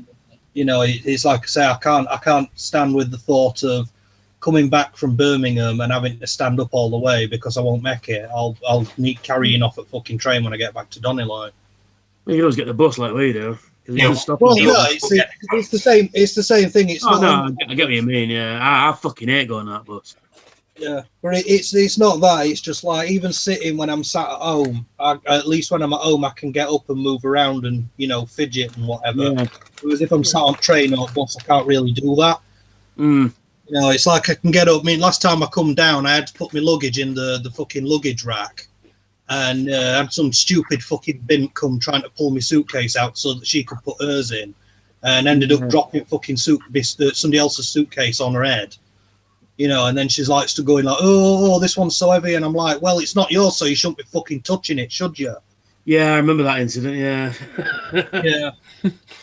But stupid bitch. Yeah, but no, it's like I say, I'm about as welcome at TF Nation as the fucking gas bill is. I started off saying that, like in a joking way, but over time, it's. I mean, like I say, I spoke with them that run it, like, and they're not bothered if I turn up, but it's not a case of that. It's a case of that there are certain people there. Yeah. That, if I so much as make a fucking appearance, there's going to be fucking fists flying. Because some people are so far up their own fucking arse that when somebody comes along like me and takes them down a fucking peg or two for being so fucking self-righteous, that they kind of get triggered. You what, sorry? I'm exactly the person you're talking about there. Oh, no, there's several people. Yeah, there's several people. Tony, does the person you're thinking of's name begin with a B? A B? A B. No. What does that person you're thinking of's name begin with? An M. M. Type it in the live. I'm on my phone. I'll message you it later. Yeah, right. Because I'm gonna say it's not. I can think of a few people, and and it's like I say, they'll grow. I mean, and to be honest, it's like I say, it's that compared there. With the fact that I don't travel very well, and I get like nerves and stuff, and being that I've kind of developed a kind of nervous Tourette's, which won't help much if people sat around not trying to be quiet and all of a sudden shout "fuck her right in the pussy," and it's kind of saying, Come on now. Yeah, I know, but this is the thing. If I don't know if Knowlesy said it, people won't be that bothered. If I say it, I'll get fucking lynched. Yeah. I wouldn't say that. I mean, I feel the same. I feel the same way when it comes to the thing individuals and things that's gone on with me in the past. Where I've owned up to the mistakes I've made, and they still come back to bite me every time I go. Yeah, they will. It's like I said to you, John, before. It's a case of that. When you do stuff, people don't forget it. It'll always be there. Yeah. It's how you deal with it that matters. You've got to be careful about what you say around people, especially so much so these days. Oh yeah. When you get to the point where people won't let it fucking lie, then you've got to just really think: do I actually give two fucks about what they say? And I came to the conclusion years ago: I really don't give two fucks. What people think isn't really important. What other people think doesn't matter. No. I mean, I'll just speak my mind, and if people get offended by it, then that's their fucking problem, not mine. Yeah, exactly. Yeah. But the same token though is that if you're going right, okay, people make mistakes. It happens. Fair enough. You might have said the wrong thing at the wrong time. Fair dues, and and if I've done that, I can smell weed really strongly. Sorry. Yeah, I get that round here sometimes. Oh, you smell weed most of the time.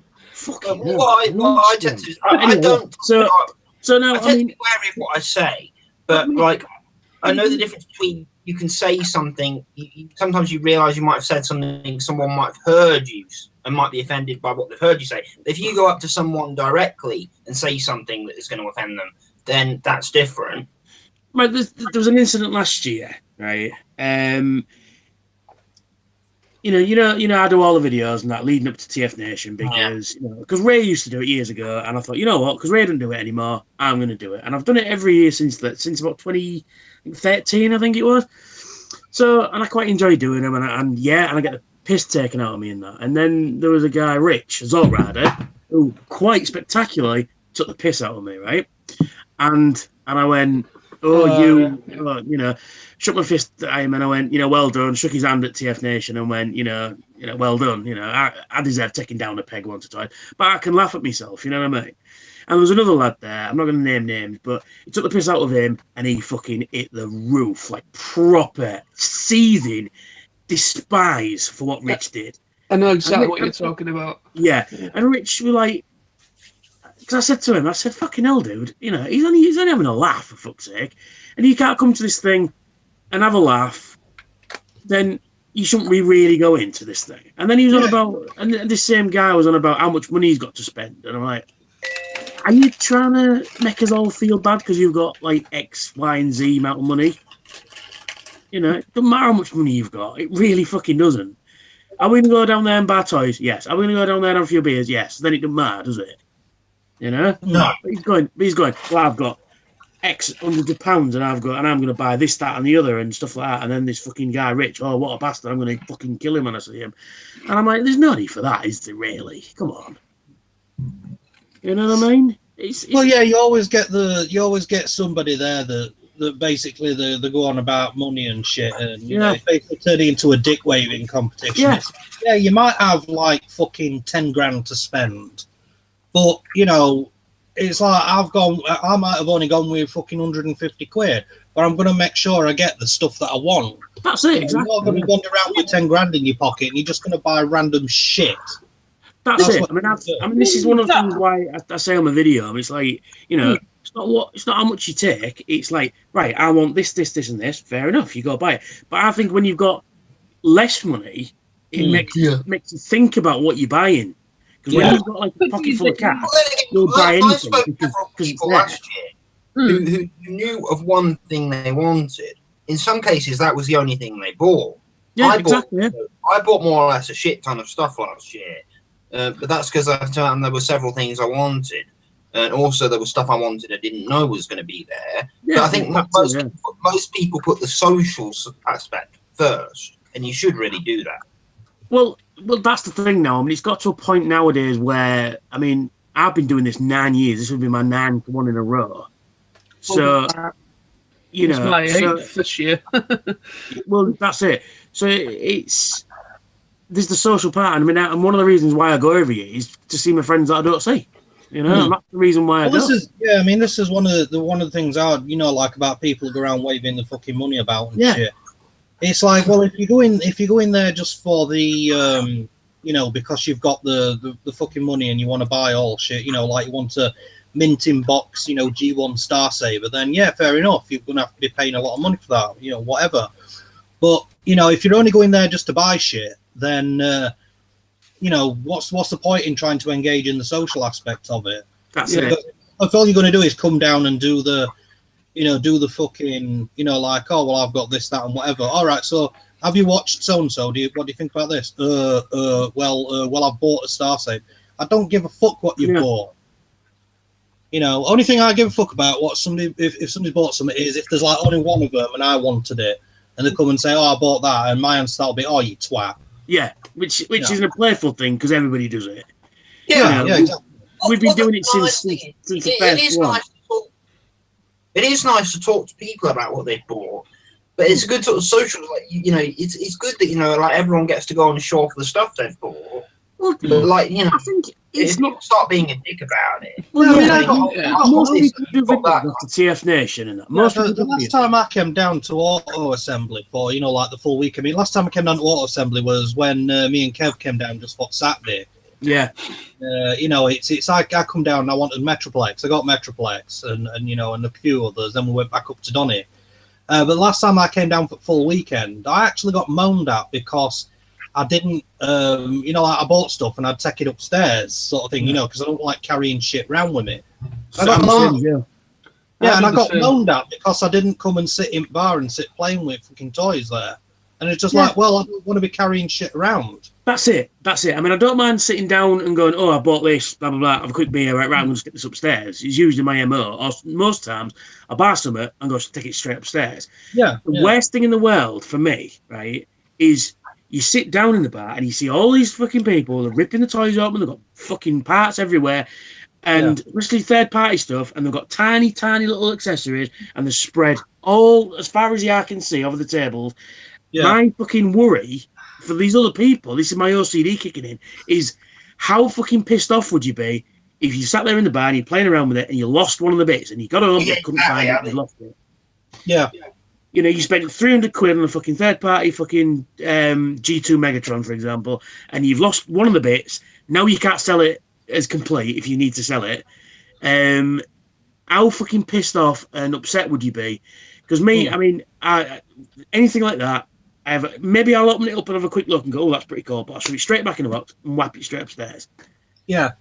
You know, because I might get it out upstairs and have a proper look at it when I'm having 5 minutes chill out or something. But fucking, if I'm sat in the bar, my fucking LCD's just going, put it fucking in your room. Yeah. The thing about the money is the fact that for somebody, if they take, for example, £10,000 and it is, you know, easy for them, somebody else might have £500 and it's taken them maybe the whole year to save up. Yeah. So, you know, somebody, if money's not that an object for them, then they're going around buying everything. But somebody who spent half the year saving up £500 for whatever they want, it's going to mean more to the person who saved it up. Well, that's what I mean. I think if you've got less money, the items you choose are, I think, a bit more personal. Yeah. Because you've spent time, you've deliberated, you've gone, do I really want this one? Do I really want that one? Well, that's loose over there and it's a tenner cheaper. I'll go get the loose one or whatever. You know what I mean? Rather than going, oh, I'll have this, I'll have this, I'll have this, I'll have this, I'll have this, and then go up to the room and spend the rest of the room on the rest of the weekend on your own. You know, and I found that most people who have that kind of cash tend to do that. They come in and go, I can buy whatever the fuck I want, go up on YouTube when you get home and go, oh, I bought this, and I bought this, and I bought this. I spent X, Y, and Z. I don't care how much you spent, really, honestly. I mean, I like to see what people have bought. I can't remember, it was one year, and they come, when it was still auto assembly, and they come, and I didn't clap eyes on them once, and they were there for the entire weekend. And then they did a video on YouTube and they did like, you know, oh, I got this, you know, this fucking, not a massive thingy-a-loo, just a, you know, sort of a medium suitcase size thing-a-loo, mostly loose stuff and things like that. It's like, fair enough. And then, they did a video and then they complained saying like, oh, I didn't find the social aspect of it very good. It's like, well, I'm not surprised, dickhead, because you fucking didn't take part. Yeah. It's like, literally, it's like, not being funny, mate, but it's like I was in the bar and I was in the dealer room and I was outside, you know, in and out between those three places all fucking weekend, and I did not clap eyes on you once. Yeah, that's it. Don't come saying that, you know, people fucking ignored you or whatever, because you weren't even fucking there for all practical purposes. This is the thing. I mean, when I go to this thing, we were talking about earlier, the queuing. The doors didn't up. This is last year. The doors didn't up until 10, right? 9 for weekend passes. But people were queuing up for 2 hours waiting for the doors to open. That boggles me mad, for what? So why are you doing that? Why are you not sat in the bar waiting for the fucking doors to open? No, I know what it is. It's because they're queuing up because they think, oh, well, if I get in queue, it's like, I haven't bought a full weekend ticket. I've only bought a one-day ticket. You know, so I can't get early access, but I'll try like fuck to get early access by any means necessary, and I'll probably fail miserably. Yeah. But they think like, oh, I'll queue that, and then, you know, by the time I get in, you know, I'll be able to grab some rarer stuff before anybody else gets around. So it's like, fuck you, all the people that want the rare stuff bought weekend tickets. Yeah, but see, for me, I'm usually fucking really hungover by this point anyway, and then I go, right, I'll have a wander in the dealer's room, and because Nick has a stall, he usually messages me and goes, "I've got this, this, this, and this." And I'm like, "Yeah, pick it up for us." I walk in, fucking grab it off Nick. Cheers, dude. Give him the cash and walk out. Yeah. Well, I remember last full weekend auto assembly I came to. all the old faggots went off to the bedrooms. I'm sat in the fucking bar on my own at 4 o'clock in the morning. And it's like, haha, last man standing, bitches. Yeah, that's it. But the thing is, though, that seems to have fucking gone now. The fucking survivor pick's gone. You know, I mean, it was Sunday night till like 6 o'clock in the fucking morning, you know, taking pictures and stuff. And then by about fucking 10 o'clock, the fucking bar's empty. There's not a person to be fucking seen anywhere.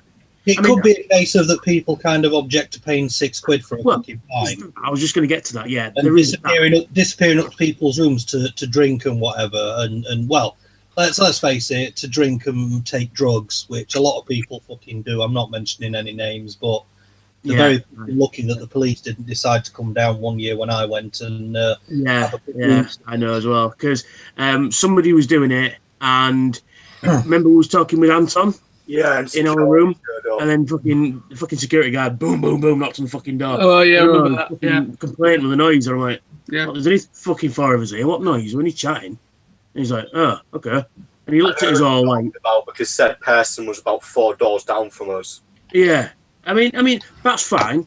You know, if the thing is though, right? If you're gonna do that shit, be very fucking careful. Firstly, don't get so rowdy that somebody complains there's noise next door or above you or below you, right? Otherwise, you're probably gonna get found out and turfed out, and you don't want that. Secondly, it's best not to fucking do it in a situation like that anyway. You know, that's what your own house is for. Yeah. You know, yeah. I mean, all right, we all get a bit rowdy, all have a few drinks and all, you know, and stuff like that. That's fair enough. But most people have a few drinks, but they never get to a point where they're fucking trashing the place. You know, I would like to drive a Rolls Royce into the swimming pool, though. Yeah, I'd like to do that too as well. But you know, because actually, no, the lake behind would be quite fun. That'd be fucking nice. Getting it into the pool, there's like a glass around it. Yeah, get a bit of speed up and you'll be strapped through. It's only fucking safety glass. Yeah. You know, I'd like to rip one of the TVs off the wall and throw it out the thing and land it on the fucking carpet. Yeah. Because, you know, it's one of these things, it's like, you've seen, like, you've heard the stories of, like, Rolling Stones doing it back in the 70s and 80s. Best one I ever heard was it Status Quo when they were in Germany. And somebody got what they call it, you know, when they used to have like proper film projectors, where before they had like Cinecam, yeah, and they were in this hotel room, and the look out the window was the other side of the hotel, and it was all white. So they got this cine projector, and they projected a porno film onto this wall, and then they were stood watching it, and he says, people walking past underneath, and like something lands on their head, like, fucking pigeons. That's fucking status quo, you know. Status quo. Yeah, no one singular chord. Yeah, imagine that the other one is about, or is it Keith Moon? Apparently, when the Who was they stopped in this hotel once, and or is it? Oh, they checked out and they were on the way to airport, and you know, in bus, and all of a sudden he went, "Oh shit, I forgot somewhere." Like, what do you mean? He went like, "Just take us back to the hotel. I forgot somewhere." So they turned round, like 45 minutes back to the hotel. They got there, and he went, "Right, just give me a minute," and he disappeared off into that hotel. And they're like, "What's he fucking doing?" So they followed him up. And basically, what it was, he went back into the hotel room where they were stopping at, smashed the toilet, and they went, "Right, come on, let's go."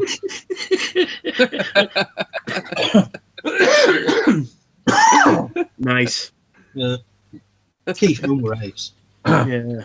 No, but I mean, yeah. I mean, like you're saying before about the whole social thing. Now, I mean, people do object paying £6 a fucking beer. That is stupid. Well, this is the thing. It's like I've always said that they know they've got you by bollocks because you're in the middle of fucking nowhere. So where else are you going to go to get your plonk?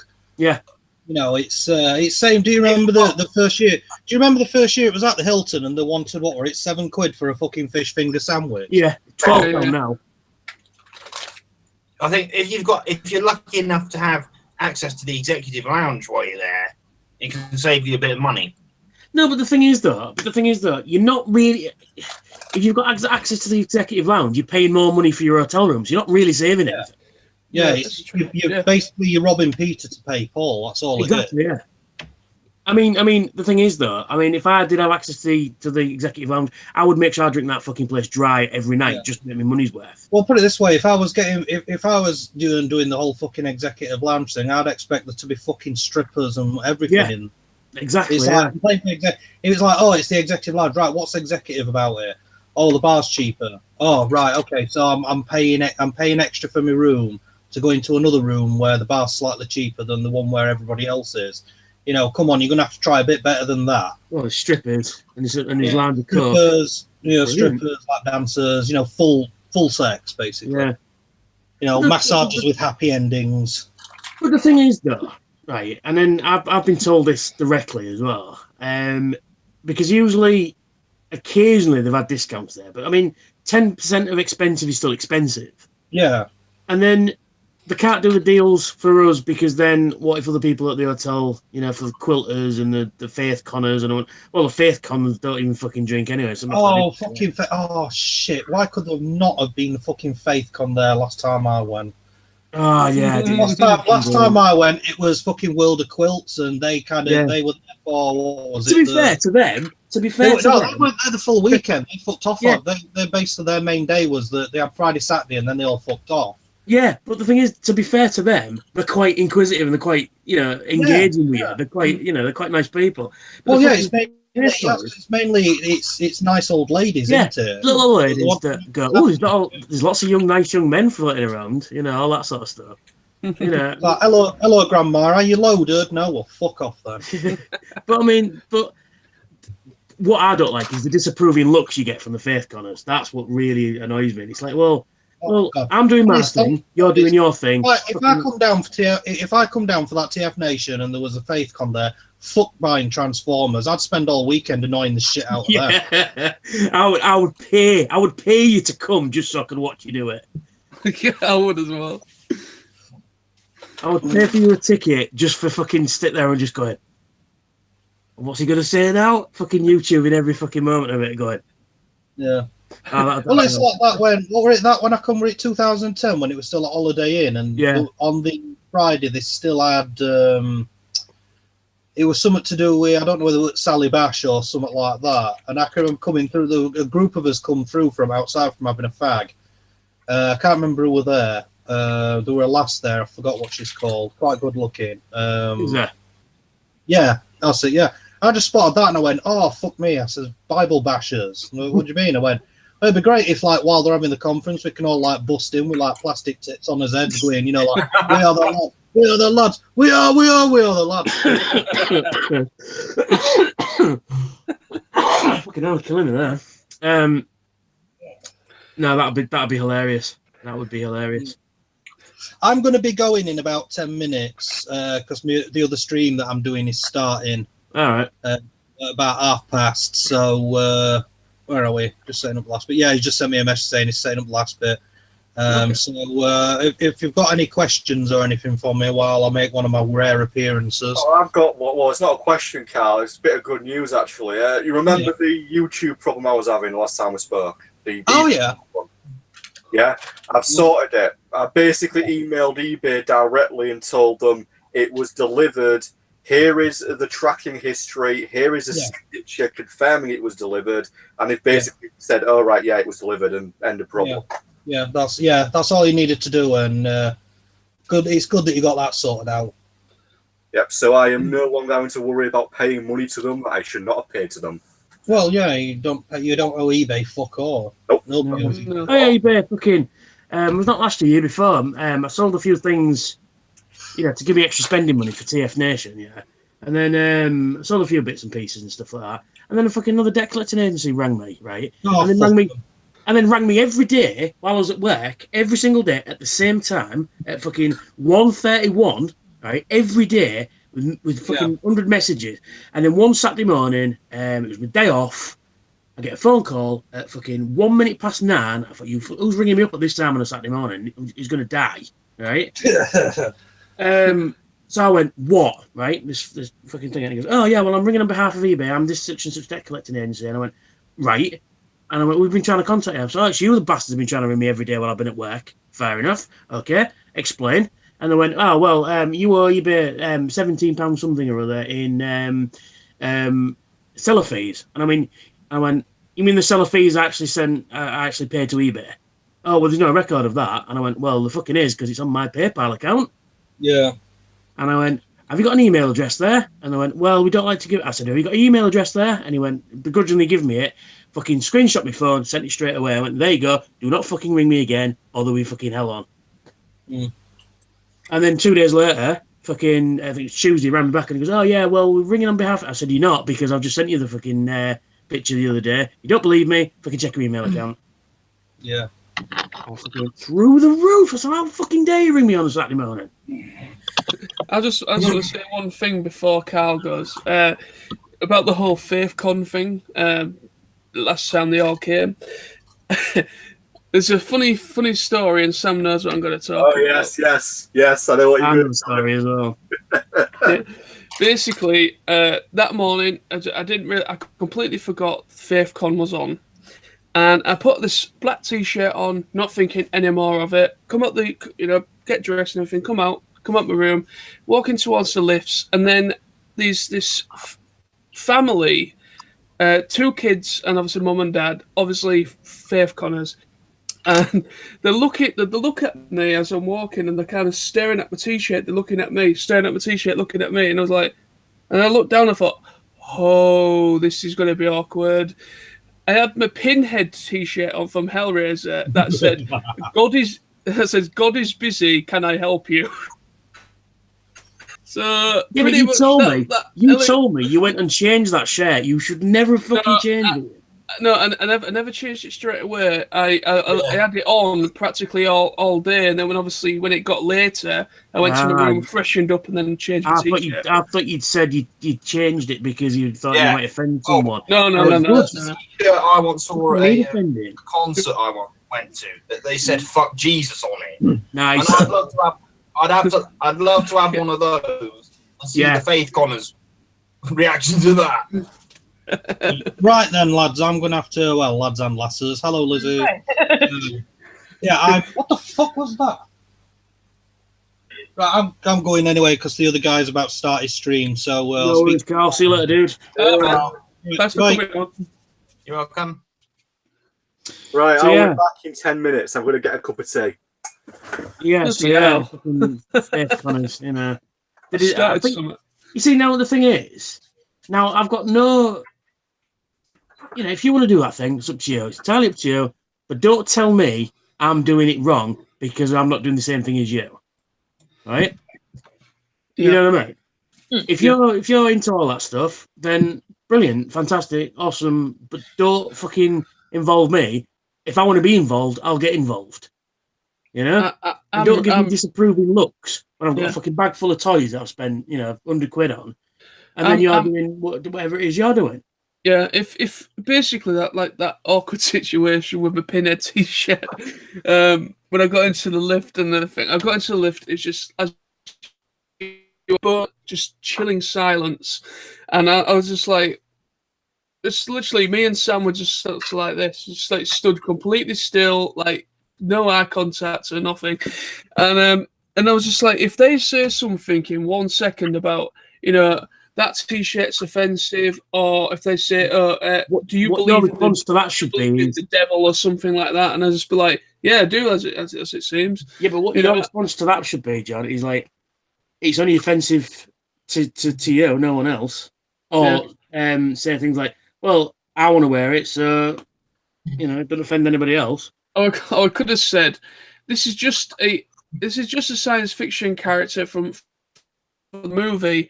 But you follow somebody that's probably science fiction from a book. Exactly, yeah. It's probably fake as well. So, Bible, proof that God exists. Fucking Spider-Man issue number 500, proof that Spider-Man exists. Yeah. Just saying. Just saying. But, but the thing is, though, I got so many disapproving looks, like in the lift once going, oh, don't look children, Imagine, right? But let's just flip this on the other side. Imagine, right? you've gone to you're 8 years old, and your parents are dragging you to this thing that you don't particularly want to go to, right? Because what 8-year-old wants to go and fucking go praise Jesus? None, right? Unless they've been proper fucking fed it since they've been born, yeah, right? But imagine those 8-year-olds going into the hotel, then seeing thousands of people walking out with bags of fucking toy robots, right? Yeah. And then outside seeing the Optimus Prime truck or the fucking Bumblebee car or whatever outside. Imagine how upset those kids are seeing that they can't come to this thing. That's a room full of toys, you know? Imagine how upset them kids would be. Yeah, I bet they would have scurried them to the lift to don't look, children, don't look. Had the fact, yeah. I mean, there was an Indian wedding there last year. Yeah, there was, and they were coming up to us and going, "Oh, what are you here for?" I said, most people going, "Oh, congratulations on the wedding, this, that, and the other, and stuff like that." And they go, "Oh, so what are you here for?" "Oh, we're for toys, what, Transformers." "Oh, yeah, I love that film. They're outside." Yeah. And they're outside taking pictures with them and that. I was like, you know what? That's fucking cool. And I think one year there was another wedding, and Izza and Tori were all cosplaying, and they fucking crashed the fucking wedding party just as Transformers. That was really cool. But I mean, like I said before, I mean, if you want to be religious type, then that's fine. But don't tell me I'm living my life wrong, and don't give me disapproving looks because I'm not doing the same thing you are at the same weekend. You know, it's just not right, is it? I mean, I don't go up to them going, "Well, why are you doing that? You should be in there with us having a few beers." Well, yeah, they should, because they'd fucking have a better time, I reckon. You know, because I bet you every one of them, right? This is we're doing something like being an event to buy toys and socialise and stuff. Are we under the service of Satan to them or something? Probably, yeah. You know, good, because I'll know I'll get a fucking drink if I'm in hell. Yeah. The thing is, though, if I know I'm going to hell, then what's the fucking point? I might as well enjoy myself. Yeah. Whose leg are we going to hump to get a dry martini around here? Exactly, yeah. You know, you know what I mean? And the other side of the coin is, right, I'm not saying there is any kind of God or anything, but if there is, I'm sure he's got a sense of humour. I'm sure he don't give a fuck. You know, it's like all these rules that you fucking put yourself under. It's like, well, I won't do this and I won't do this, because God says no. Does he? Really? Yeah. I don't know. It's all bollocks. Yeah, pussycat. My cat's come to make the conversation slightly more brighter than whatever Tony's going on with. Oh, pussycat. I've got a pussycat, but she's run away from me. This is my cat. Oh. My one's kicking around somewhere. Oh. Well, no, my one's a big black cat.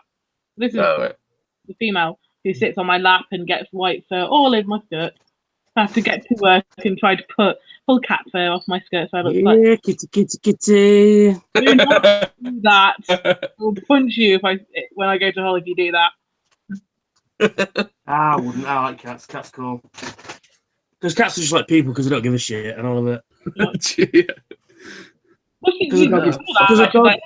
Because a dog is pleased to see you. He's like, "Oh, you're home, brilliant." Cat's just like, "Are you going to feed me then, cunt, or what?" Yeah. And then when you do feed them, they look at the bowl and go, "Well, what the fuck's this? I'm not eating that shit." And then they'll fuck off to somebody else's house and have it. And then that little lady down the road thinks it's their cat. Yep.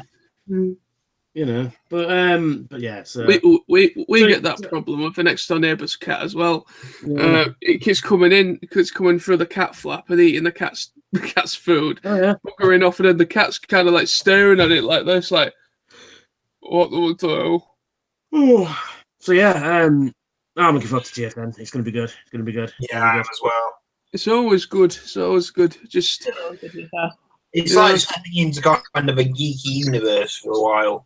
Yeah, because you know, as much as all my mates and that, yeah, most of them are a bit geeky, but they're not Transformer geeky, apart from John and Sam, right?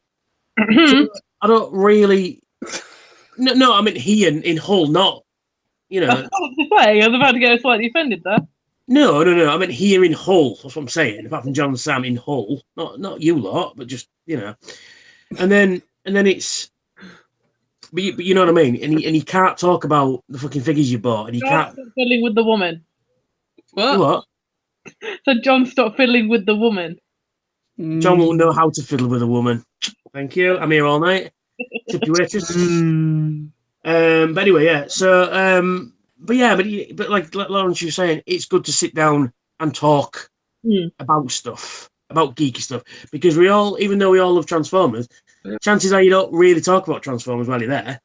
You're talking about fucking horror films or video games or astrophysics in one occurrence or Hitler's Third Reich or cryogenics. The other thing that you're so immersed in the time that you're with your friends, you don't think about the fact that you've got whatever work you're going to or whatever crap you're there at the moment.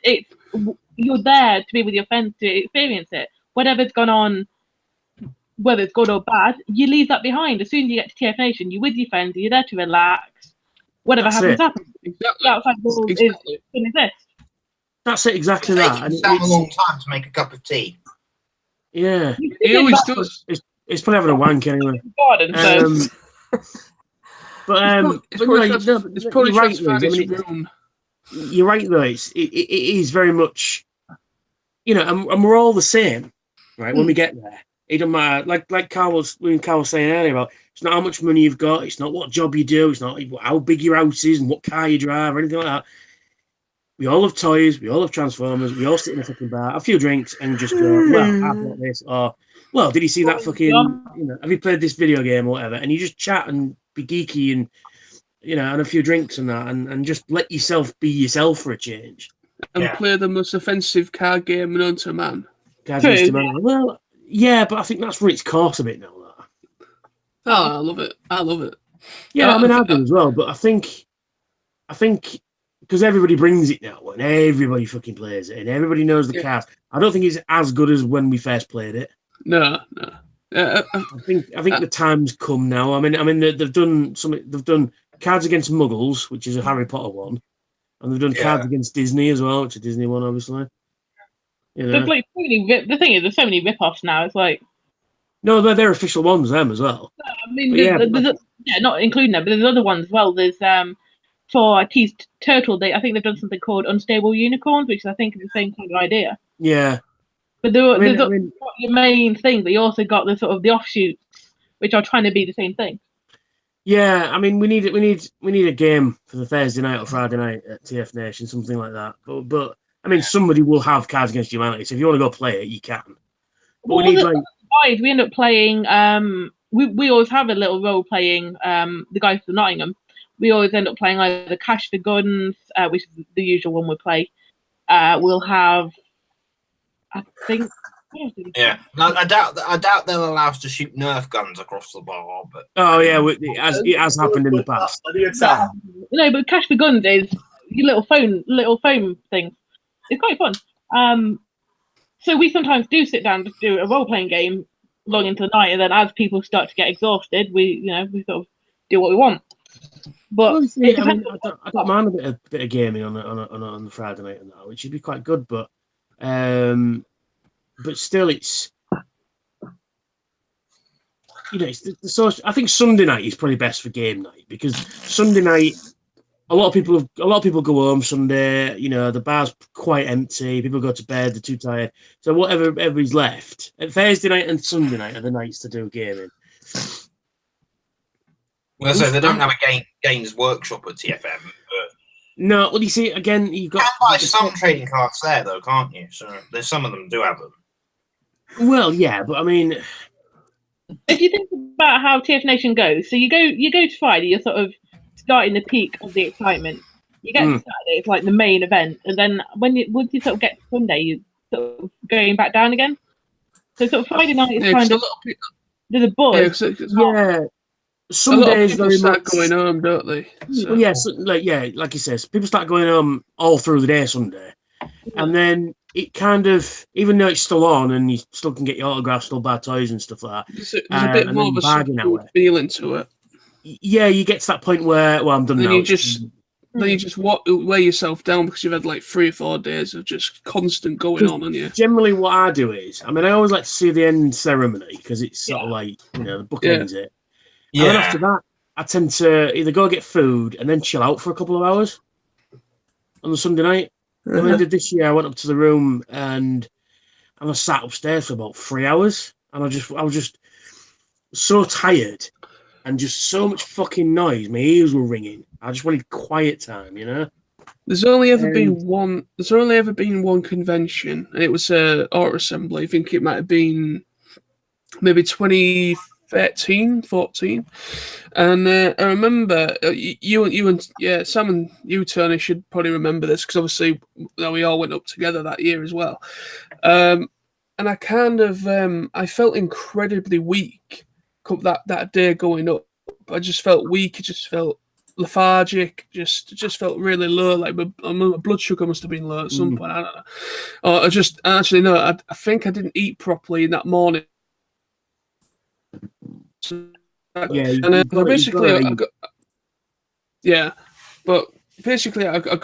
to the hotel, got all sorted, hugged a few people that come to say hi, and then after that, everyone was just kind of like, "Dude, you look terrible. Are you feeling all right?" And then I felt, "No, I actually feel shit." And I remember going up to my room, and I just literally just conked out for about 3 hours and just had like a good 3 or 4 hours sleep, and then freshened up and then went downstairs to the bar. I mean, I felt a bit shit that year because I felt a bit antisocial because of that. And it happens, John. I mean, you can't. It happens. You know, I mean, sometimes it just happens. You know, you need. You know, you just need to get yourself together a bit, don't you? Well, yeah, there's that. I mean, don't forget. You know, you're doing this thing all weekend. Yeah. And you've probably not slept much over the weekend. And then, you know, like last year, I mean, you know, you get so excited about going on the Wednesday, so you don't sleep very well, you know, Wednesday night. And then you get up crack of dawn on Thursday morning. You know what I mean? So, and then you get there, and once you get there, you're there till about fucking 3 o'clock in the morning, and then you're up again at 8 in the morning, so you only get like 5 hours kip. So yeah, it does fucking take you out of it. I mean, I was 1 year I come back and I was completely destroyed.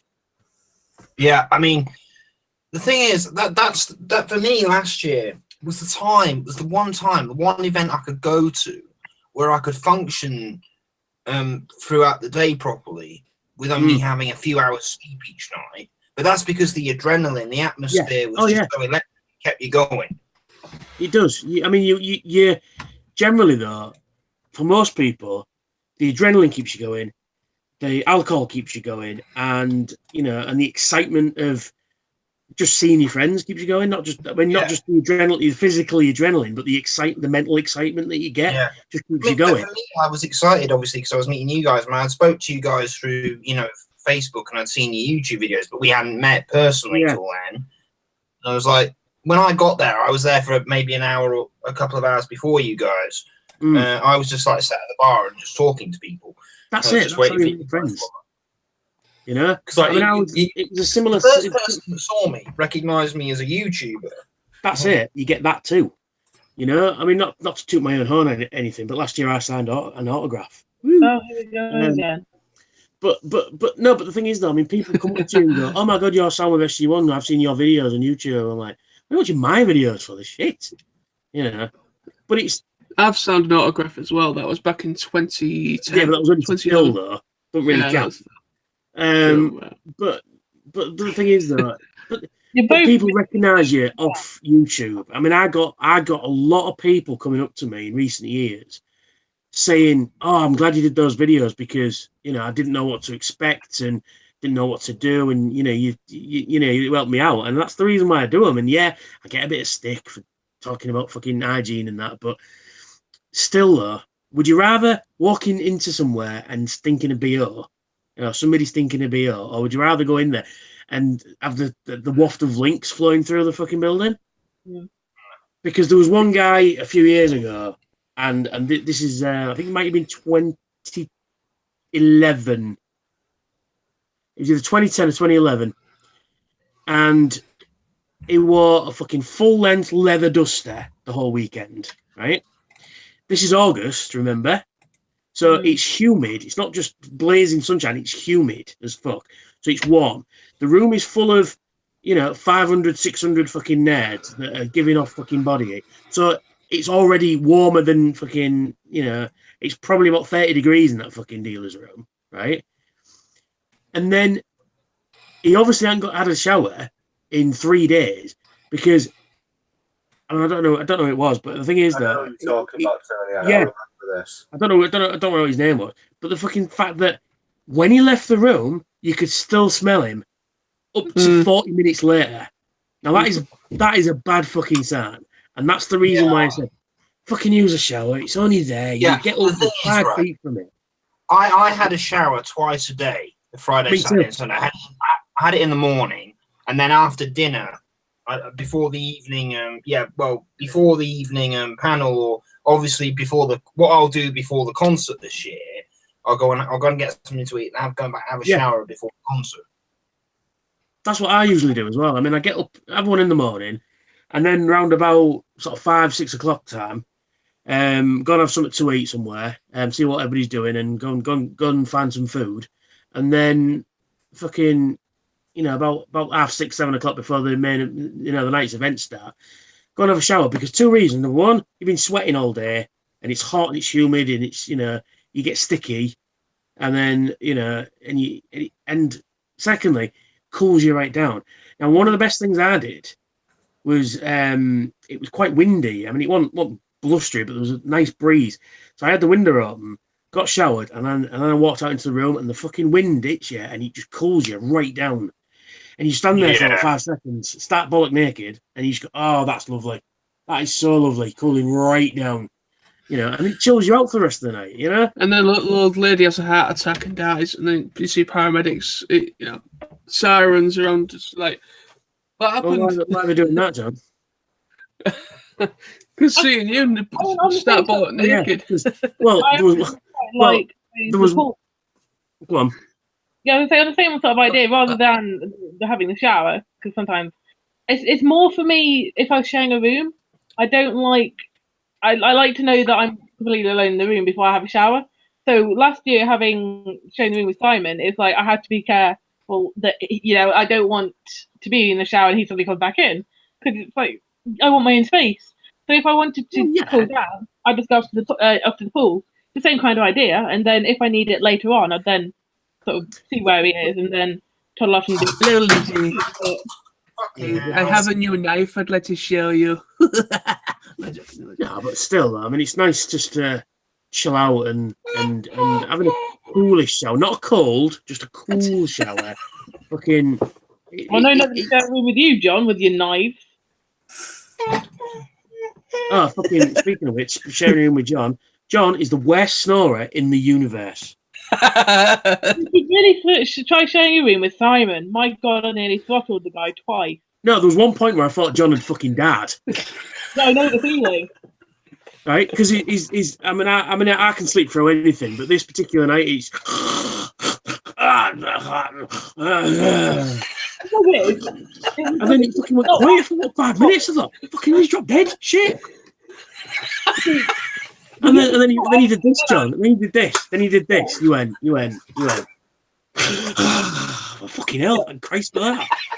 I've heard that. No, the thing is, it was the year, not last year, the year before, when the geek guys from Nottingham still had a table, and they're in the corner. And I was going to throttle Simon. So I sort of came down the next morning. I was like, you were there. I was like, oh, I don't know, I hate it. And then I was just said to the guys, like, can I nick your table? Can I just sleep under your table? He smells like anything. So as soon as everybody's sort of done in the bar, I ran upstairs, had like a nap because it's ridiculous. And then as soon as I get to sleep, it calls me saying, "Where am I?" And I've literally just gone to sleep. I'm like, "Oh, I'm going to kill you." But that's the thing. I don't like it. But I'm used to it. Well, that's the thing. You've got to have some, learn time with this thing. So yeah, I mean, I think it was on the Sunday night. I did go back to my room for an hour. after the event. Yeah, I remember I was watching the Coronation Street. I missed on the Friday. What?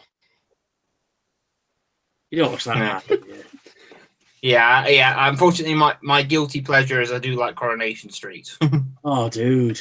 I swear the whole chat went quiet when you said that, Lawrence. Right, anyway, I'm going to have to go because I've got work in morning. Some of us have to work in morning. So I'm going to go and I'll catch you all later. Toodle pipski. Bye. See you later, man. Bye. Bye-bye. And how do I get out of this? There we go. The master of all knowledge can't even turn it off. Oh, there we go. And then there were 4. Wait, is there 4 again? 3. No, 4, yeah. So we had 4, then 5, then 4, now 3. Now 2. Now bye. Unless I about just over an hour and 10 minutes until the world ends. That will be fine.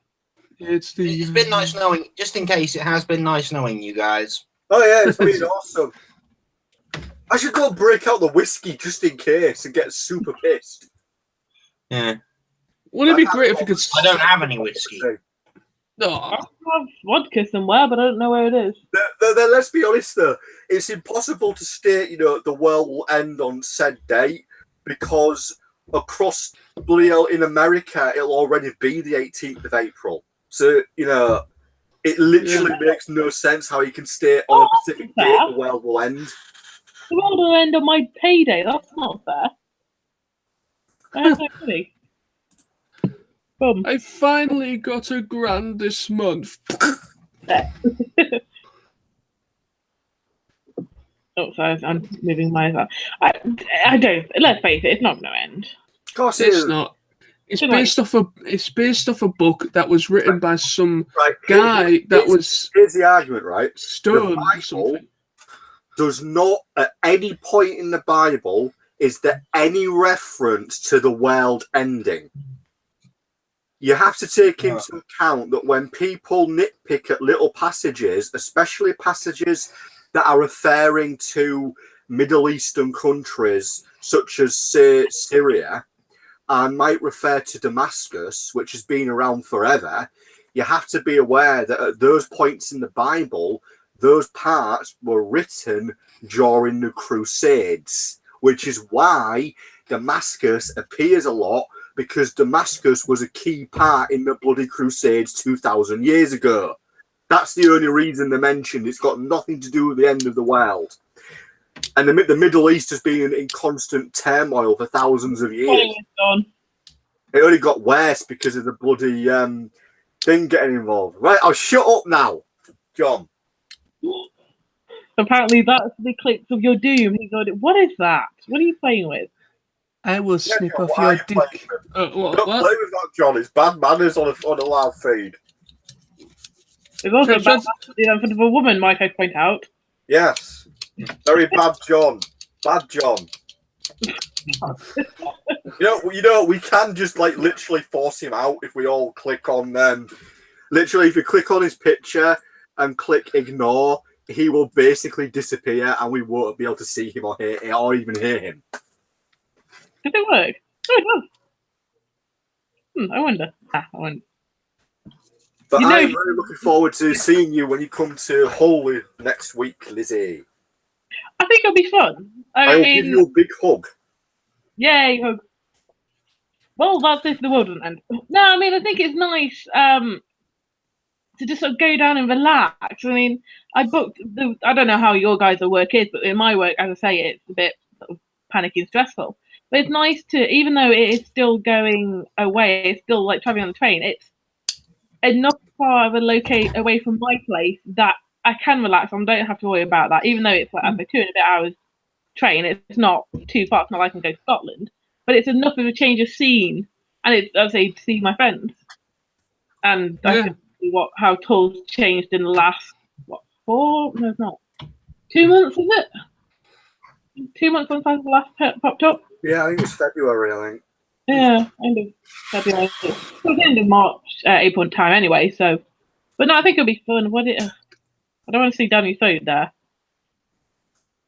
But no, I think it will be fun, and also it'll be nice just to hang out, not be roping about. We can do things as we want. We can also do this more. So I think Lawrence is getting his gun ready. I just heard something like, what is that? I don't know.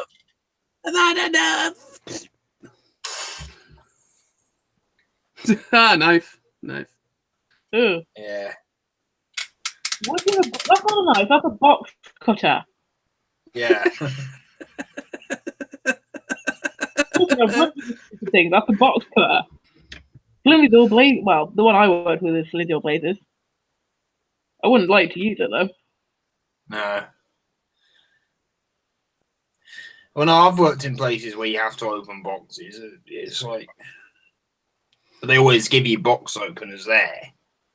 See, I used to work at the local Pound World, whatever it's called, and the number one rule is you don't leave it out for anywhere where a customer can steal it or get it, because kids and things, especially in Burton, because unfortunately Burton kids are idiots. So I'm topping around, putting shelves on, getting stuff all on the shelf, and I walk away to do something. Suddenly realise about 5 minutes later the box cutter isn't with me, and it's on the tobacco shelf. I'm like, whoopsie. Luckily nobody stole it, but the problem with Poundland or Pound World, whatever version you go for, you do get the ones who will go around and think it's funny. Am I boring you there, John? What? Oh, we were saying earlier, Sam, when you were getting your cup of tea, the TF Nation's it's like stepping into a different universe for that weekend, isn't it? The first auto assembly I went to was 2010. The moment I walked into that dealer's room and saw all those Transformers, I was like, oh my God, must spend money. I spent 1,500 quid on my very first auto assembly. I spent about £1,000. Is that all on toys or on everything? That was all together. Yeah. Including your hotel, or that was hotel, food, drink, and Transformers. 1,500. £1,000. The first year was literally just on bar, food, and toys, not the hotel.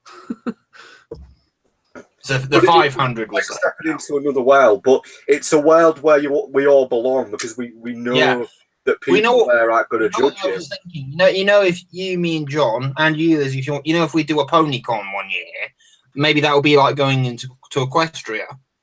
Yeah, I think that. I'd love to go to Equestria for real. If I'm more interesting than my current life. I do. Things though, right? I mean, obviously, I completely respect people that it's maybe not their thing, or they've only seen a couple of episodes and just thought, nah, not my thing. But if people just at least watch the first season of MLP, they will definitely start to see why an older demographic are more drawn to it. It's not because it's not a stereotypical girls' cartoon. It is literally that'd do us so well, wouldn't it, mate? You know, I could see it now if I did it with my dad. Hey, Dad, you ever heard of this show? It's called My Little Pony. It's about multicolored ponies in a universe called Equestria, and it's all about friendship and stuff. Would you like to watch it with me? Yeah, that'd go down pretty well, I reckon, with me dad. Yeah.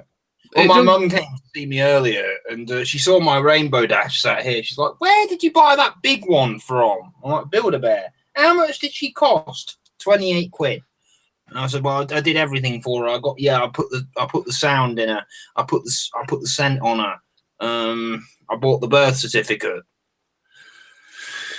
Wait, you have to buy the birth certificate. My Beast came with the birth certificate anyway. So is that something you have to actually buy? I think in some cases, yes. I got the heartbeat as well. She got the heartbeat. I mean, the bit that my one upstairs is missing is I noticed in Nottingham, the Beast has a rose, and I'm like, oh, I missed that. So I need to buy the rose for my Beast. Which is why I made the joke to my friend a couple of weeks ago. That's why he's currently stuck with the Beast. He hasn't got his rose. He's like, you're an idiot. The thing is, what's interesting about MLP, right? Lawrence there, at one point, he wasn't all that into it either, and it was thanks to the My Little Pony movie that his opinion was changed on the film, or on the series, and now he's a big fan of it, and now he's got plushies. So it just goes to show you, if somebody at least gives something a chance. I had briefly started getting into it a bit prior to watching the movie. Oh, and to say the first bits of merchandise I got were secondhand bits of the older MLP stuff. Yeah. Okay. But yeah, I'd say the first thing I actually watched was one of the first Equestria Girls film. Oh, yeah, this is not too bad. This is probably something I'd enjoy. What is that, John? It is a microphone.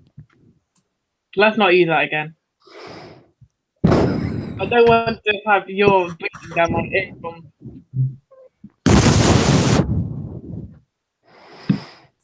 I work on phones. I'm used to people breathing down my ear holes every day. I don't want to hear now.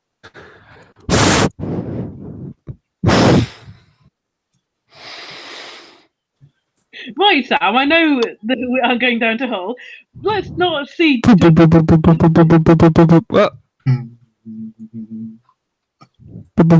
What?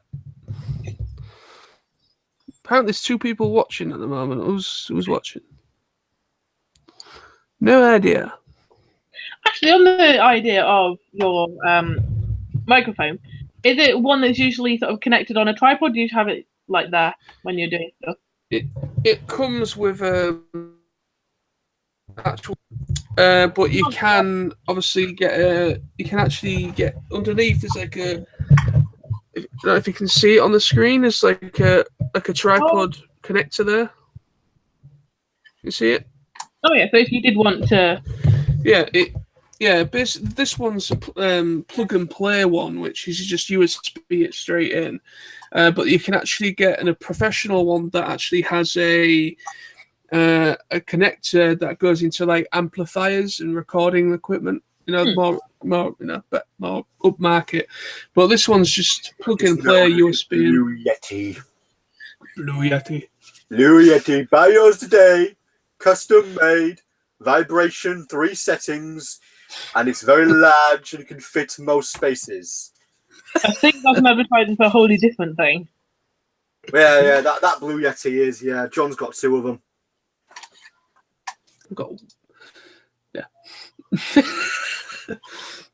But anyway, so what else do you want to talk about, or do you want to maybe call it a night? I've got work in the morning, but I'm not up that late. But if anybody else wanted to kind of like call it a night, I'm in no rush. I literally don't start work till 2 o'clock tomorrow afternoon, so I've got no rush.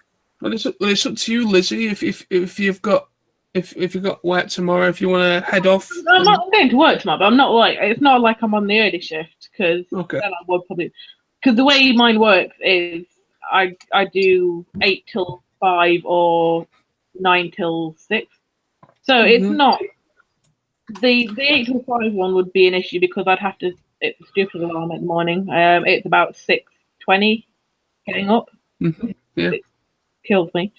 Which is why I'm rather glad that, because that's my next shift next week, and I'd say on the Friday I'm going to Hull, so I don't have to. Might end up falling asleep on the train or having a nap. Actually, speaking of which, are we actually doing something on the Friday, or are we just waiting until the Saturday? Well, Sam is working Friday, so it's unlikely he's going to be coming out. I have no idea what we're doing on Friday. I mean, I'm free. I'm free from the Friday until I think the Wednesday of the next week. I think I have to double check that, but yeah. I mean, I'm free, so I don't know if anyone else wants. I don't know if Sam wants to pop into town after he's finished work, or is he finished? Well, he works in town anyway. But I don't know. I mean, I don't know what's going on. We can always sort of arrange something. We don't have to. It's just because. I mean, I'll be there about 2ish. Well, then I'll have to drop my stuff off, and if we're going out late, I don't mind having a shower beforehand. Or if we're not, then I'll just kick around the room till breakfast till the next day. Yeah, I think, well, Tony probably won't be able to because he'll be working. Sam's working. I literally think I'll be I think my mate. Actually, I'll have a word. No, won't bother because what? What about May? Matty, I don't. He work. Well, he will be working. He finishes about 8:30 in the evening. Okay. So I mean, it's a possibility he may come out afterwards. I'll ask him, see what he wants to do. But about a week and a bit, so we can get everything sorted. Just right. Well, basically, the people at the moment that is likely, obviously, it's Sam is a possibility, but you know what he can be like. So it's Tony, Sam, Matty, my mate Smithy, who you haven't met yet, but he's a cool guy. You'll get on with him fine. So yeah, it's pretty much just going to be all his lot, and then. But my mate Smithy said he'll come and meet us after we've seen the film because he said he's got some stuff to do in the morning. So my mate Matty, he's going to meet up with us, but he's going to a Hull City game, and it's a 3 o'clock kickoff. So if we want to go and see Infinity Wars, I think we're probably best going to a later afternoon showing. Probably meet up earlier if you want to, like about 1 o'clock, 2 o'clock, and then just kind of like chill, walk around town, and then when Matty finally is free, we can meet up with him and then go and see the film or do whatever we want to do. Yeah, I mean, we've got enough time to get things sorted. I mean, it is next week. It's just sort of getting an idea of what we want to do. But we've got enough time. It's just, if people want to hang out on the Friday, I'm game for it. If not, I say we'll still look for the Saturday anyway, so it's not. Yeah. Well, I'm down for maybe coming into town just to kind of just have maybe a couple of hours, maybe 2 or 3 hours, because obviously by the time you get into Hull and you've finally got yourself sorted and everything,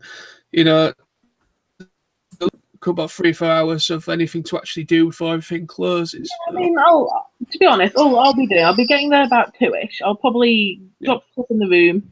Chances are I might have a shower. So that's probably maybe 4ish done. But that means we can then. We could always go to like the Admiral Humber or whatever, just have it like a drink. I have my Steam popped up.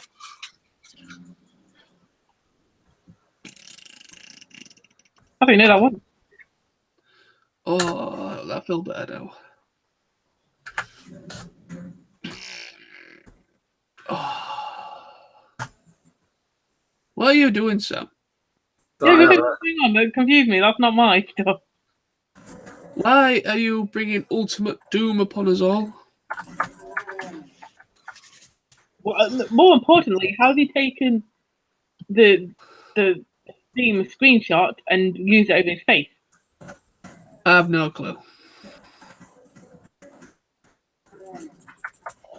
Because I thought we were looking at the camera, so unless he's holding a screenshot of that up. I have no idea who's doing that. But no, I say it's like next Friday, so we've got enough time to get things ready. Oh yeah, definitely. I mean, there's going to be at least you, me, Sam, Matty, and Smithy, and Tony. There's going to be at least possibly 5 or 6 of us once we've all properly met up. I mean, Tony said he probably will come out, but it all depends if he's working. But he apparently doesn't. Well, he does work the odd. I don't know if it'll be a late one or if it'll be, The thing is, he'll probably go off to Spiders as well, so. Maybe in the evening, but I don't know. I mean, he'll want to go and see Infinity Wars, but the thing is, he's trying to find trying to incorporate a time that suits everybody to see the film. It's a bit of a messing around because we're having to do it around Matty, because now, even though I told Matty well in advance that this was happening, he's then gone and got a ticket for a football game that I knew nothing about. And it's kind of messed up the plans as well. That annoys me with that. Anyway, but the day we can do whatever, It's 24 hours in a day. and there'll be at least about 8 showings of Infinity Wars over the weekend, at least per day.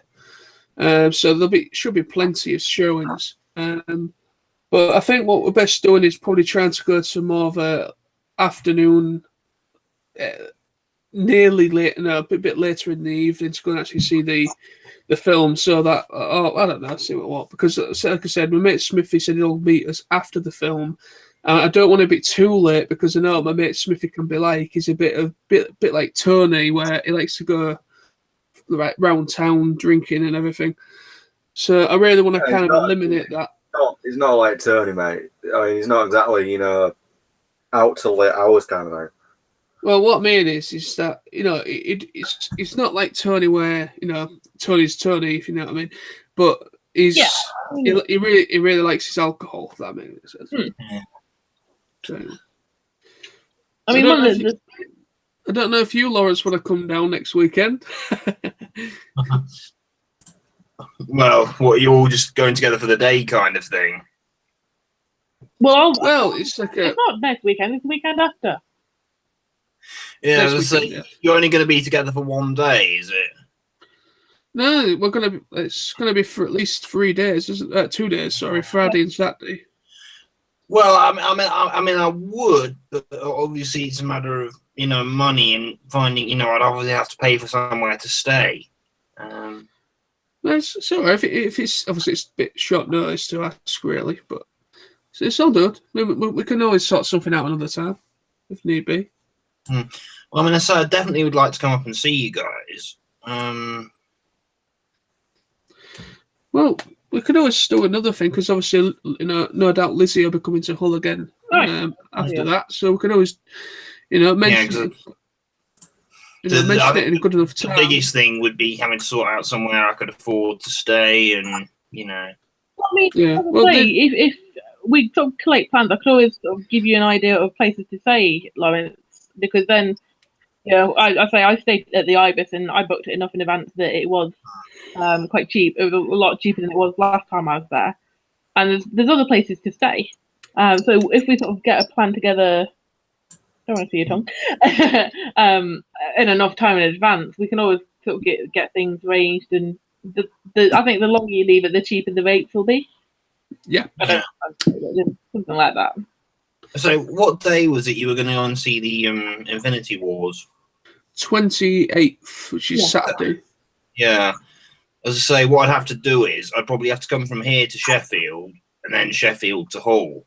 Yeah, I mean, what I do is I go from Burton to Derby to Sheffield, change at Sheffield, and then you take the train to Bridlington. So they'll go past everything, drop off at Hull. It'll go off to Bridlington. So it probably would be the same train. Yeah, because from when it works with Hull to like Leicester or Hull to whatever, there's no straight through route. You got to at least have there's at least either Doncaster or Sheffield. You kind of stop at, and then you continue. Well, I'd probably have to go back to Sheffield. I don't think there's a route back to Leicester from Doncaster. Right, so yeah, it all depends on the route. Sometimes if you go into like say Birmingham, for instance, sometimes it's Doncaster you should stop at, but other times it could be Sheffield. It all depends on scheduling and everything. But it's usually either Doncaster or Sheffield. Our trains stop at or terminate, should I say, and then you'll get another train from there the rest of the way. So that's what I did when I went to Doncaster for Digicon. I went first I had to come from Market Harbour to Leicester, Leicester to Sheffield, then Sheffield to Doncaster. John, what are you broadcasting this on, YouTube wise?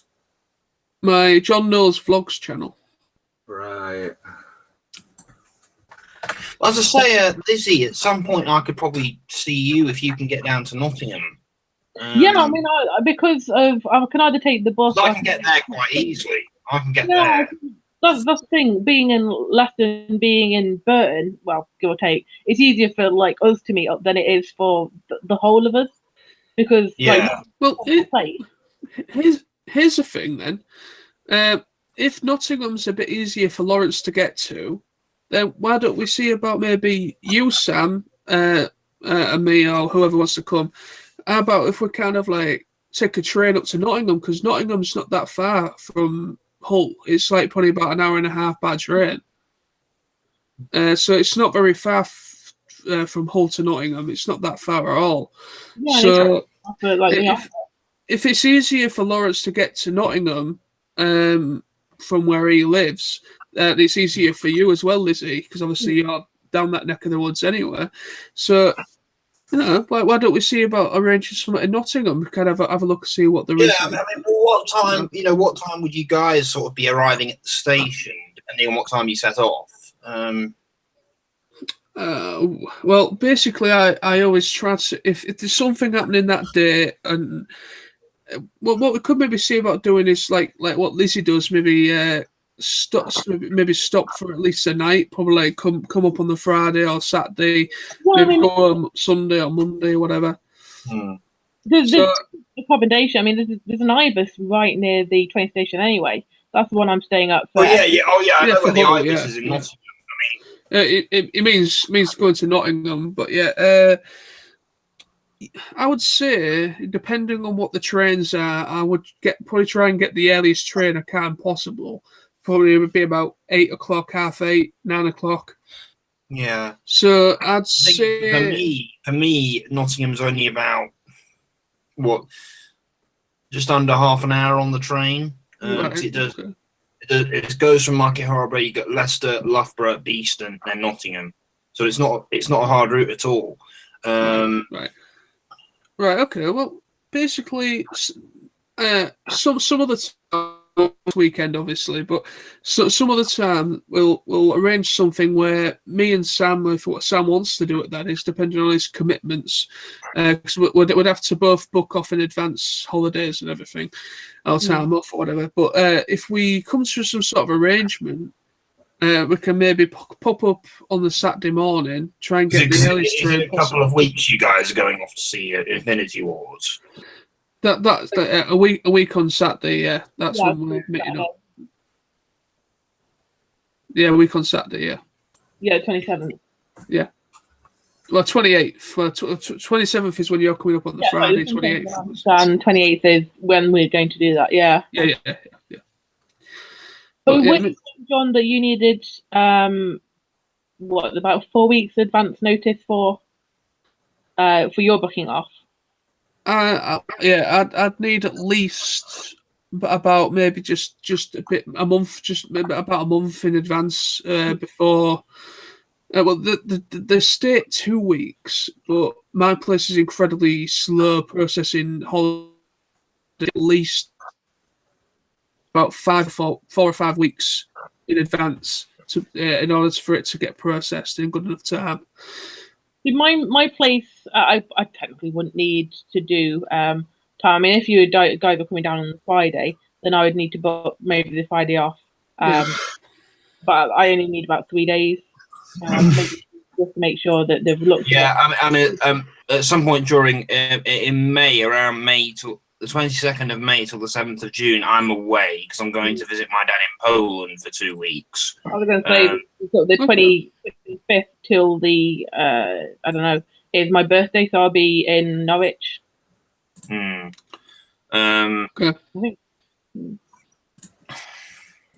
But we've got there's a plan in motion. We're know it a couple of months, whatever. We've got a plan in motion to get things sorted and.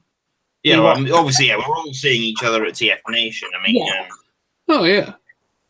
I mean, the thing is that I'd really like to start meeting people, not just at TFN, kind of like make it more of a thing where we kind of. I know we can't afford to do it all the time because we've got commitments. We've got stuff going on in our daily lives, and we all work and so on. Well. Not necessarily everybody, but you know what I mean. We've got commitments, so we can't always afford to go here, there, and everywhere. You know what I mean. So I'd like it if we could at least, try and do something at some point, maybe a couple of times a year or something like that, where we see each other more than just seeing it once a year, if that makes sense. Yeah, I mean, assuming if you guys might regularly do Digicon, I mean, if you guys were to do Digicon again next year, I would probably come down, or come up rather. Yeah. I mean, literally, like I say, I mean, now I know how it was laid out when we went this year. Yeah, so we kind of know what to expect and kind of know whereabouts it is because it's not far. Because literally, we walked it from Doncaster train station. We ended up walking the rest of the way because Sam looked on his Google Maps and he said literally it's about 20-minute walk from here. Instead of paying the air for a black taxi or a black cab or whatever, well, might as well just walk ourselves. Yeah. The thing is, about a week after TF Nation, there's the convention in Leicester called Alcon, which is basically Digicon, but it's based around here. Yeah. And the thing is, I was thinking about going, but obviously, we'll all be probably pretty much broke, won't we? Just after TFN. Definitely. And plus, I won't be able to anyway because literally September. You're going to Benidorm, obviously. I go to Benidorm a month after. So. Oh yeah. So literally I've got literally. I'm kind of. I know I'm gonna do it. Don't worry. I'm not gonna worry about it too much. But I've got 4 months to try and get at least 500 quid saved for TFN. That's hotel and a little bit of spending money, and then I get paid the Friday of us being there at TFN. So I'll have my wages going in on the Friday to kind of help me out for more. Friday that you're at TFN. Yeah, basically how it lands, the Friday of me being at TFN is my payday. Because I was saying that's when I get paid. I thought we got paid at different times. How it works for me, every 4 Fridays when it hits. So yeah, as I say, if Nottingham, if a place like Nottingham is in decent reach for all of us, maybe that'd be the best route to go down if we can at some point. Yeah, definitely. Let's have a look. I say, would your train fare cost a lot? In my case, it's not all that expensive because it's not that far. It wouldn't. Well, if you booked it at least maybe a week or 2, maybe 3 weeks in advance, the ticket, it wouldn't be too bad. I mean, if we booked it literally at last minute, it could maybe cost us about maybe 20 quid for a return, maybe about 25, 30 quid for a return, which isn't too bad. I mean, that's not much far than how much I'd pay to get to Nottingham. Don't know how much the return is, but the thing is, may even be going by the buses because we have in Burton buses that go from. Do you drive? Do you drive, Lizzie? Or? No, I can't drive. I'm not allowed in the car after I nearly crashed it. Pussycat. Yeah, car's joy. Yeah, it's odd that my job deals with car crashes and I nearly crashed the car. Yeah, I can't drive. Sorry, you don't mind me asking that, do you? What? It's not a too personal question, is it? What do I drive? Yeah. No. What's the cat's name? Tinks. What? I must have the cat. Give me the pussycat. Tink, is This it? one's called Tinks. The one I've got.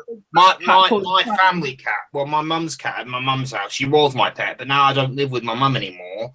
She's called Tinkerbell. Oh. Well, we adopted one from Burton RSPCA, and they had 2 cats, and they're both called Minx when they came in. Yeah. This one was called Tink, and the other one kept Minx. But my cat, the big, massive black cat, which I'm surprised hasn't come around actually, is called Shadow, and he's about that big. And he came because after a family incident, I didn't want to be alone in the house, so we got a cat, and we got a little kitten called Shadow.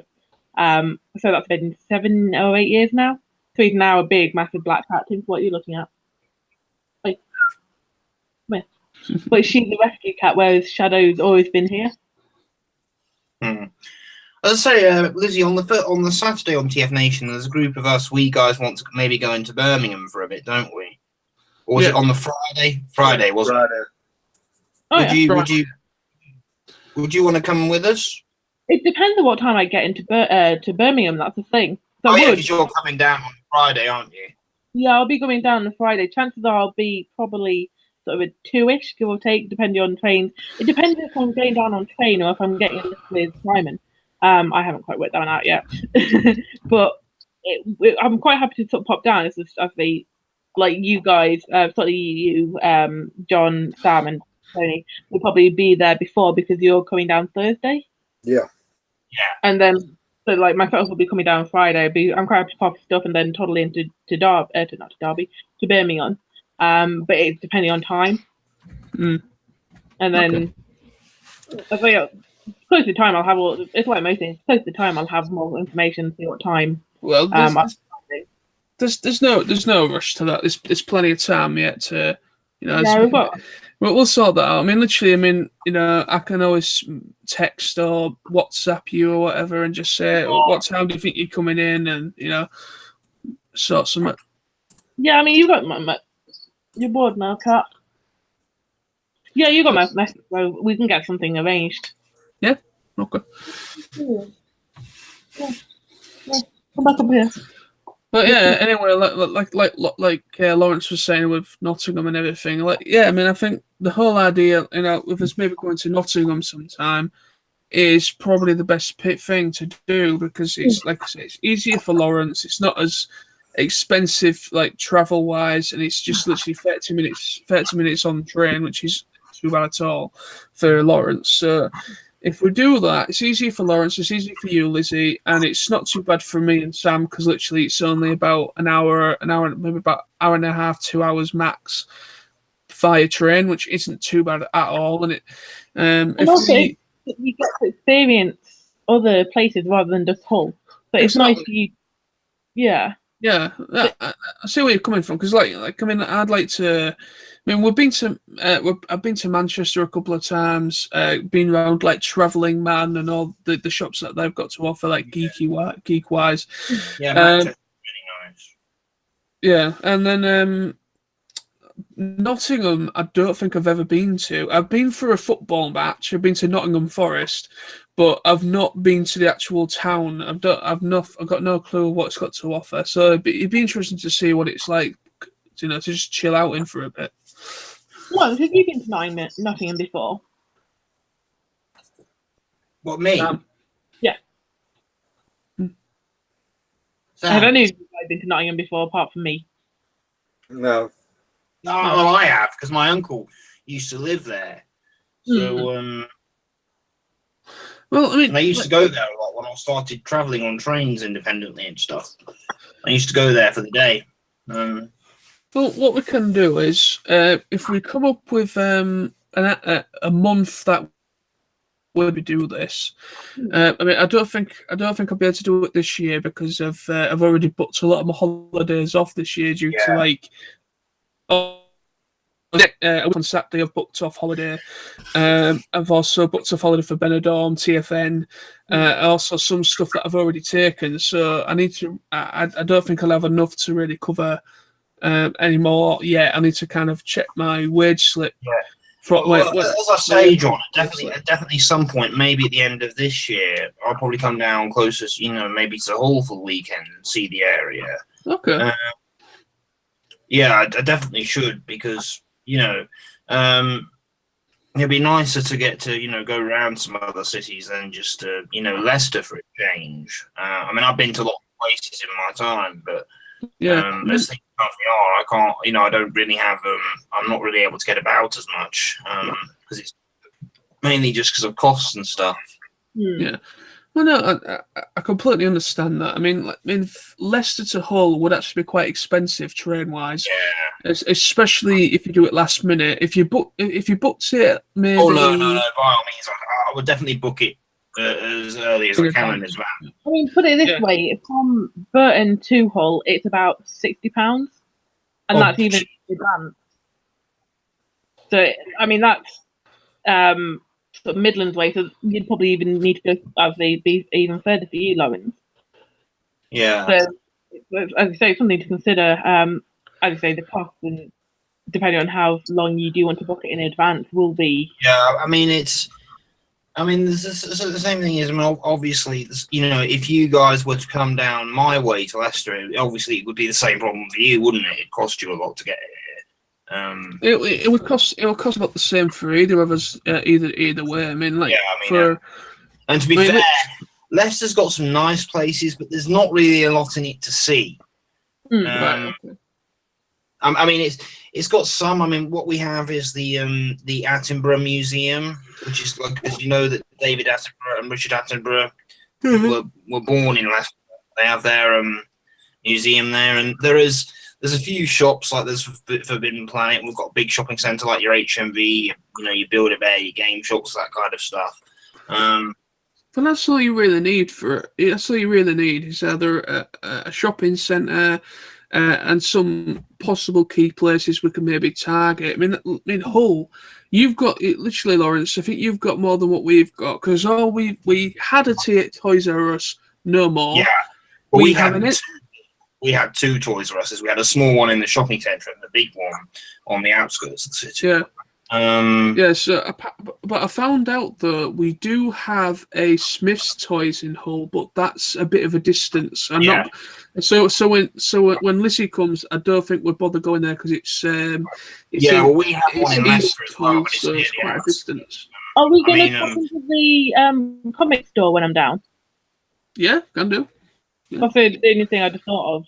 But apart from that, I mean, I might have a quick look around at the comics again. But apart from that. I don't know if any of you guys have ever been to Northampton before, the Northampton area. I mean, that's more a town than a city. No, I haven't been that way. I generally spend most of my time in Burton or Derby. Yeah. Derby. I mean, I haven't been up that way for a long time, but... Yeah, Derby's like half an hour from me. Yeah, I mean...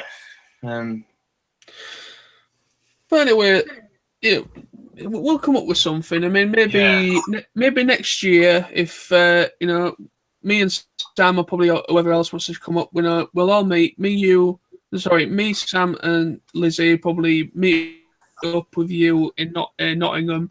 Yeah.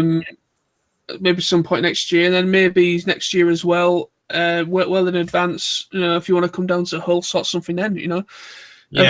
I think next year will be better, because I am on. We've got a holiday possibility. Sam might be coming along with us as well. We're thinking about going to Amsterdam for about a week or so. Sam's with you. What? Sam's coming home with you. No, Sam's possibly coming with us to Amsterdam. That's what you said. And a couple of my mates that are going to Benidorm as well, possibly. That's possibly going to be about May, June time next year. So that month will be out, but anything before or after, that's fine. I mean, on the same sort of idea, Lawrence, any time that you've got any time off, you do want to meet up in Nottingham, just you and me. I say I've got holidays left. Yeah, the thing is, I don't work currently. I don't work. I have commitments, but I don't work at the moment. So yeah, I mean, any time you can sort of fit. I mean, I do work, so I will have to check sort of times and stuff. I think I've got about 9 days holiday, something like that left. But any time, let's say, I don't work weekends, to my knowledge, at the moment. So I can always. We could definitely meet up on a Saturday, couldn't we? Yeah, I can do Saturdays and Sundays and stuff like that. Any days, like weekdays, I'd have to book up. Well, obviously, in the next couple of weeks, you're going up to Hull, aren't you, Lizzie? Yeah, I mean, I've got, and this next month, I'm sort of getting ready for my birthday. So I've sort of not really got much plans. And John, will you stop doing that? Maybe would you think about maybe something in late June sort of time, possibly? Yeah, I mean, I'd say it's one of these things I'll have to check with, because of the way my work does work. Yeah. If there's like 2 people off, I can't book it off. But if it's stuff, if we've got enough time in advance, I can always get stuff arranged. And then that would do it if we just hang out and go into either Nottingham, Leicester, whatever. So it's not. I'm not saying. Do you know Leicester? Do you know Leicester? Not really, no. So I'm usually around sort of Derby, Nottingham way. Yeah. But It's been rather a long time since I've actually been into Nottingham, so I don't know what's come of it in the last few years, or I don't know what's still there. It's gone. I mean, that's what I'm saying. Whenever you guys, or even if you wanted to sort of pop down, I know Nottingham by like the back of my hand because I spent most of my weeks there. I used to live there for about 8 months, so I spent most of my Saturdays in Nottingham. There's some good pubs. There's a couple of. Oh yeah, there's lovely pubs there. Yeah, definitely. The one that I would always recommend is the Pit and the Pendulum, on the way down from the train station. So the Gothic pub. I think I know of that one. They did is that the one where they did like ice cream sodas and stuff? I don't know if they still do that. I know they do sort of the 7 deadly sins and the 7 something virtues, which are quite fun. There is a gaming cafe somewhere in Nottingham. There's a cat cafe somewhere in Nottingham. There's the Spanky Bike. So there's some good places, depending on what thing you're like. You'll call my cat back. Yeah. Yeah, there's loads of places depending on what you like. I know the. Yeah. Is that your cat? That's not my cat, no. Well, when I mean, normally when I go out and about for the day, I'm normally just to save a bit of cash. I'm normally the sort of person that will just go and grab a burger and fries from a Burger King or a McDonald's. But obviously, if you wanted to have a proper meal, I wouldn't mind. No, I think generally I'm quite happy to do whatever. So I mostly because the guy I go with often just goes, we'll go to like Burger King, have a thing. I'm not. Careful, you. But I'm not fussed about where we go. That's all you do that. So I'm not. I'm just happy to go whatever. You need the help. Sam. How's what's his name? Your dog. Yeah, he's all right. They're both asleep. Cat. What's his name? Is it Buster? Pip. We got Pippin and we got Dexter. Dexter, that's the one. Dexter. I knew his name was something like that. I just couldn't quite remember. That was not any animal sound. That was just you making flipping sounds. What kind of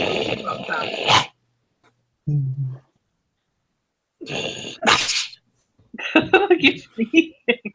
So, do you have cats and dogs as well, John? I've got one cat. I had 2, but sadly that one had to be put down. Yeah, but I've got one now. You got a dog? Or... No, I'd love a dog. I absolutely love dogs, and I love any animal anywhere. But dogs are my favourite. They were. I mean, they kind of. I can't really call them pets anymore since I don't live with them. Even though I have to go up and check on them whenever my mum's away. We have 2 little dogs and a cat, and we did have 2 little cats to begin with. Unfortunately, one got hit by a car when I was a kid. Oh. And it's a shame because he was such a lovely cat. He used to he'd climb up onto your chest and he'd put his paws around your neck as if he was trying to cuddle you. No. Oh, one doesn't know that. My one jumps on me when I'm asleep. Well, she wants to get on the windowsill, which is above me, so she jumps onto the windowsill, or jumps down from the windowsill onto me. What kind of animal is that?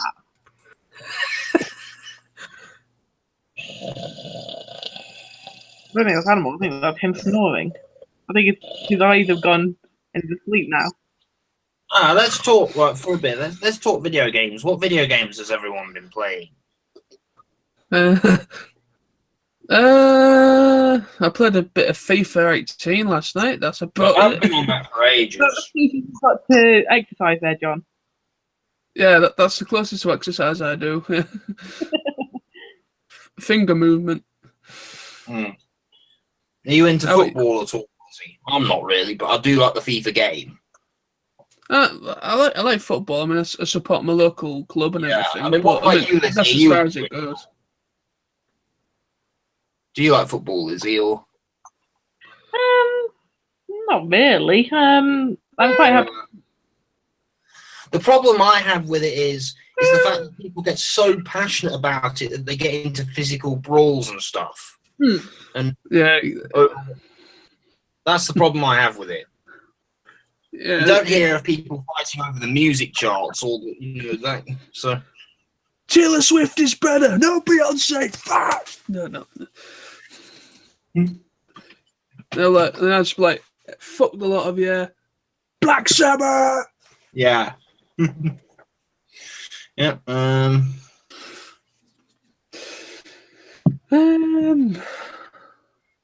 But I mean, I'm quite. It's like I'll always sort of. There's like 3 or 2, depending on what time it is. I'll support, because my dad used to support Sunderland.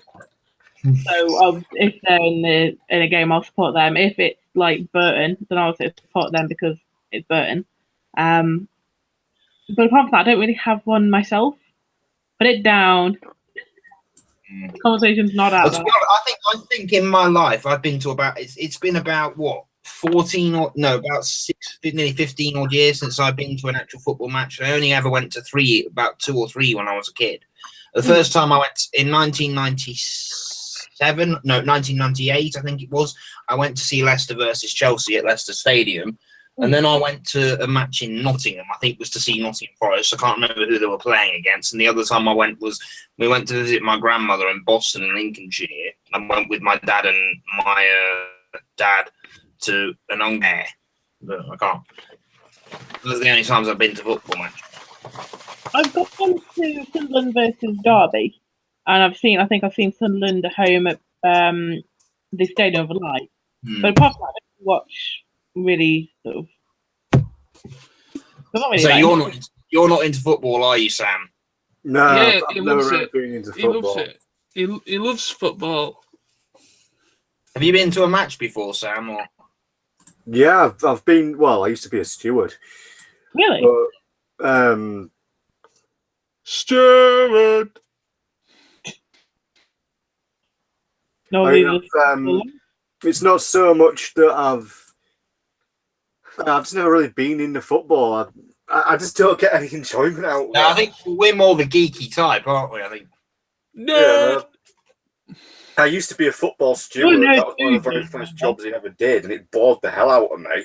He got like 30 quid a bloody month for doing sod all, but it just never interested me. I mean, it didn't pay very well then. Or did it pay well? Or what football stewarding? No, it's pennies, mate. You get paid about 30 quid a month. oh Christ! It's That's pocket money. that's working for less than peanuts. It's just that. It's pocket money. You're not tied to a contract. You literally do not have to show up. If you don't show up, it doesn't matter. If you show up, you get paid. They don't, literally, you're not bound by a contract. At least not where I was. KC Stadium, you literally didn't have a contract. You literally could not show up for weeks. It wouldn't matter. I knew somebody who didn't show up for 6 months. I just strolled back in one day after 6 months of absence, and just like nothing had happened. It was literally boring work. It paid nothing.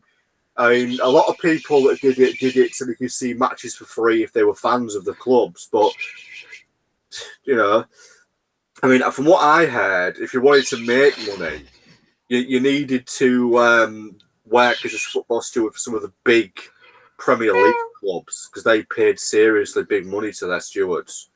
But lower one, Hard to tell if John's bored with the conversation. He starts making noises. John, if you want, you can go and find your pussycat and plonk her in front of the camera. You've already seen mine. Yeah, all right. The other one, so. Do you have a cat, Sam? Or Used to. Well, the last cat we had died about 2 or 3 months ago. oh, bless. He had we suspect he died from a possible seizure. Oh, He wasn't particularly well either, and he found him dead in the kitchen one afternoon. Oh, Mindy, pussycat. Look at her. You woke her up, haven't you? She's all tired. She's like, oh, what's going on? Why have you woken me up?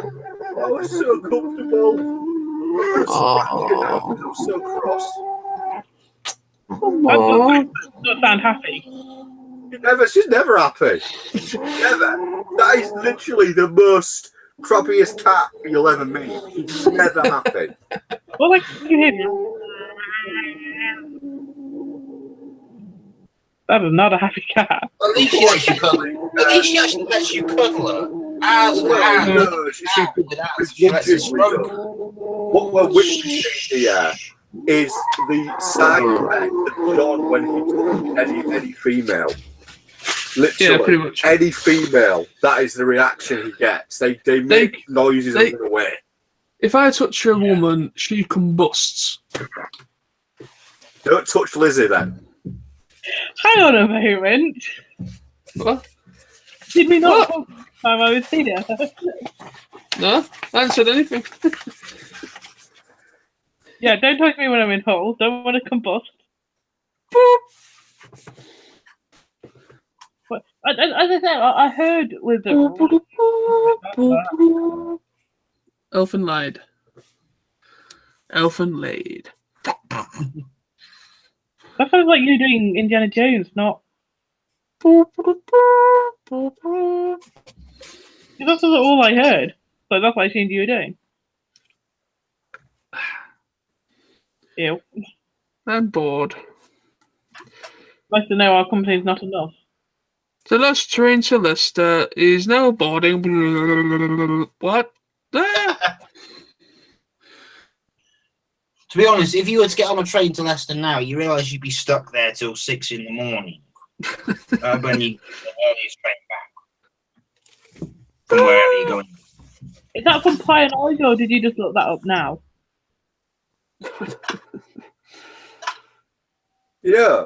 I mean, when me and some friends, I haven't been out clubbing in Leicester for years, and when we used to go to the night clubbing, and then we'd be staying there till like 3 to maybe 4 in the morning, and we'd have to get a taxi back.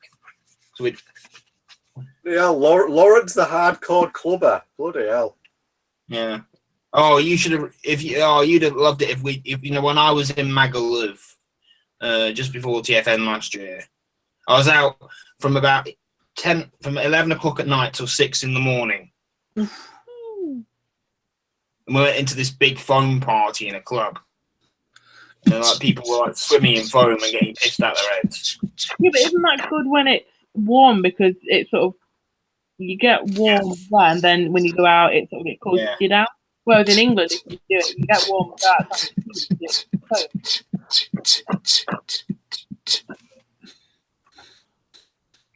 But luckily, the sensible thing I did when I was there was I didn't mix my drink. Yeah, that's always a bad thing to do. That is a bad thing. That's how I got done. We did meet last year, didn't we, Lizzie, at TFN? Did we? You were there, definitely. Yeah, I was there. I'm always there. I'm generally around. Lizzie was following you all the weekend. You definitely know that if you were following me there, John. That was Tony. Yeah, I know. But no, Tony's like, ooh, girls. I mean, yeah, there was a possibility that a friend of mine may come down for the day, for one day, maybe for the Saturday. I've said to him it might be best for TFN, but he could only probably make it for the day. But I don't think he's all that likely to come down now. I mean, my friend wants to come down. It's just finding a time for him to come down, because he's not entirely into Transformers. So it's like you can try one day, see if you like it. Well, the friend that was talking about coming down for the day, he wants to get out and about a bit more. He's not as much in. He said he liked Transformers as a kid, but he's more into comics and stuff. And there is stuff to do with other franchises there. So, See, my concern is my friend is deaf or is quite deaf and can't see very well. I don't really want to take him down to TF Nation, where there's a lot of people, a lot of noise, and you might not be able to. It could be very overwhelming for them, couldn't it? I think he'd like it, kind of, but I don't want him to feel overwhelmed.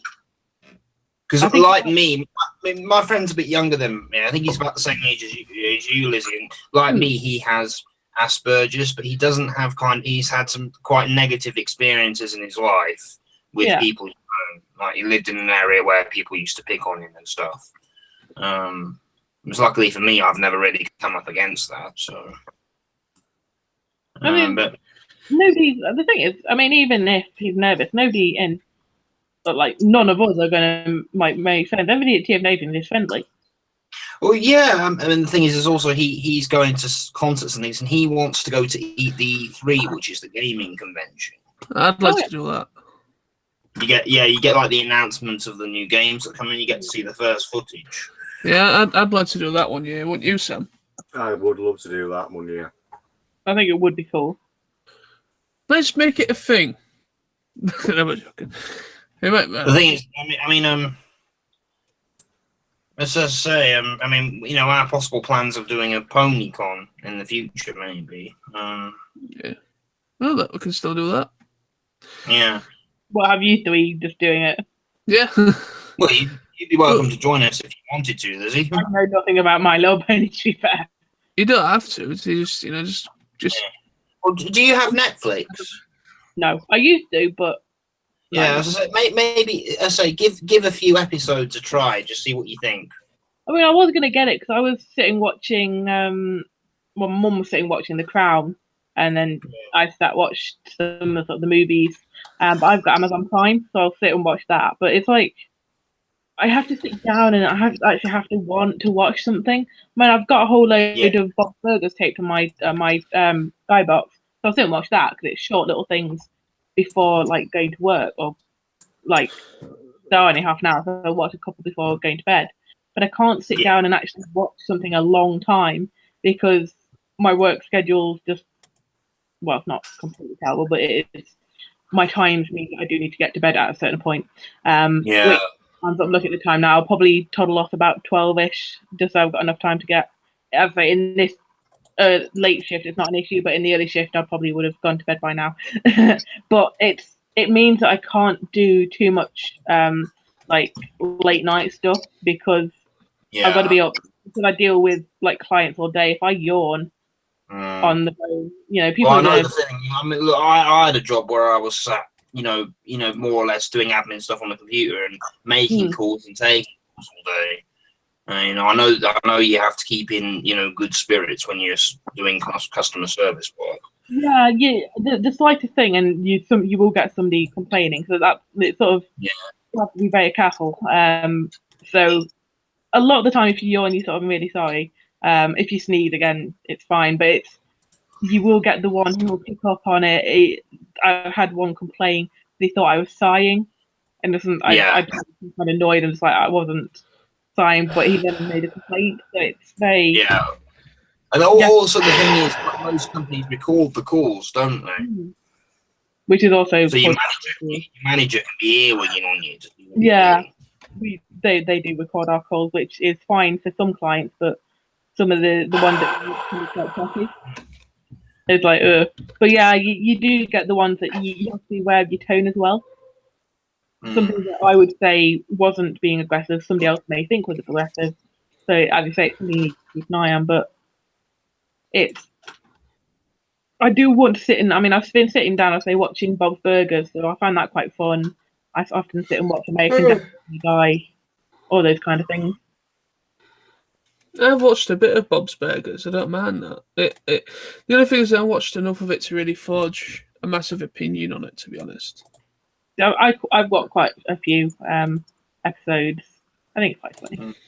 Well, there are several things that I started watching and thought, you know, I could quite like to watch more of. I mean, like, I bought the first season of Game of Thrones on Blu-ray, and I started watching the first few episodes, and I said I really want to watch more of it. And now there's 7 seasons out. There's 8, you know, and I really want to watch more of it because of the hype that was around it when it first came out. Like, but and also there's some older stuff I watched. Like, I don't know if you remember a detective series called Monk about a detective that has like OCD. Oh right, yeah. I mean, pardon? Monk's quite funny. Yeah, it is. That I do like. I bought the first season of it on DVD after being, you know, told about it by a friend. My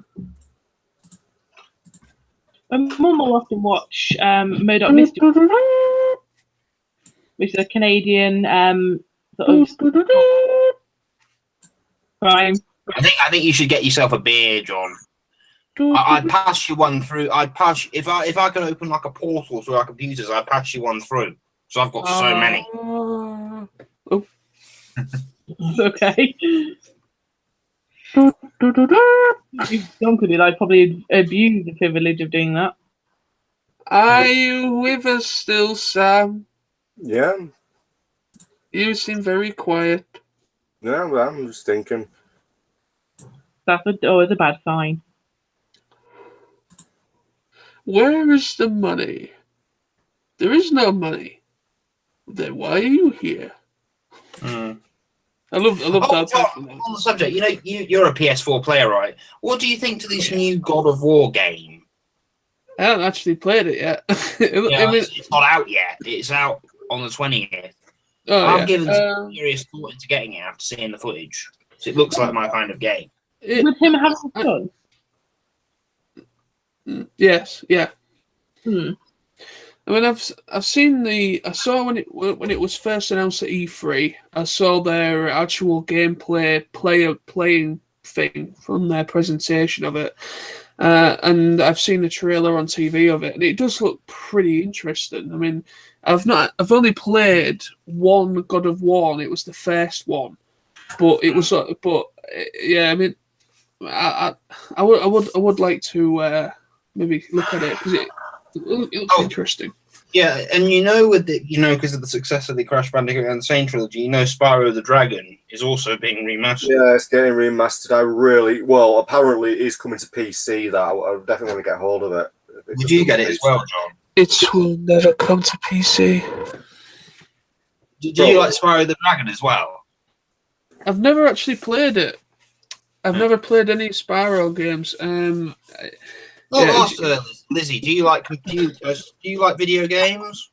Yeah, I mean, again, I don't have much I can play it on. I've either got my laptop, my phone. I've got an iPad upstairs.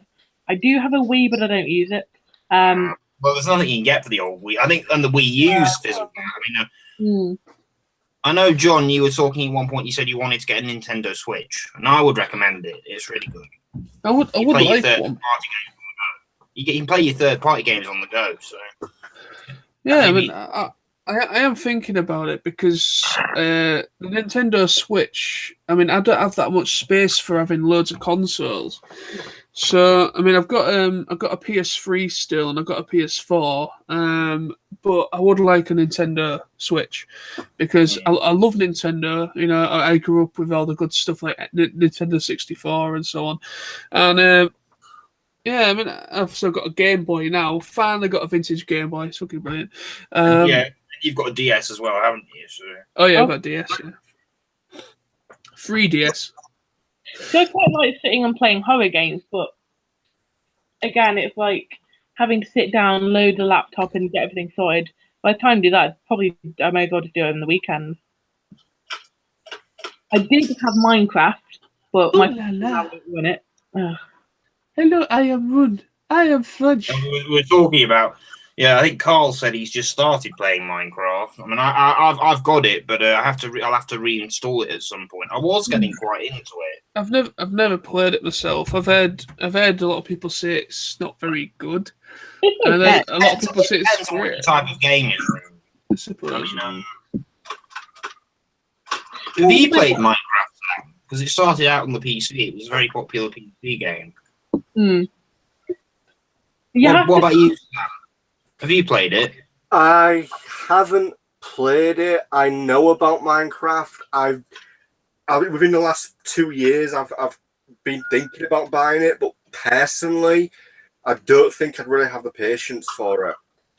Yeah, I see what you mean. And it is a game that requires patience. And building and things like that. And even though the premise is really good, I'm not the type of person that could play a game that demands that much kind of patience and attention to detail. I like my game. I like strategy games, adventure games. Yeah. horror games, stuff like that. I was saying, like, if games like the Crash Bandicoot stuff, if they came to PC, would you get it? Oh yeah, I get Crash Bandicoot in a heartbeat. I know that it's being re-released for Xbox One this year. Well, and the rumor that it will be on PC. Apparently, it's going to get a PC release next year on the remastered version, and the remaster of Spyro is apparently getting a PC release next year as well.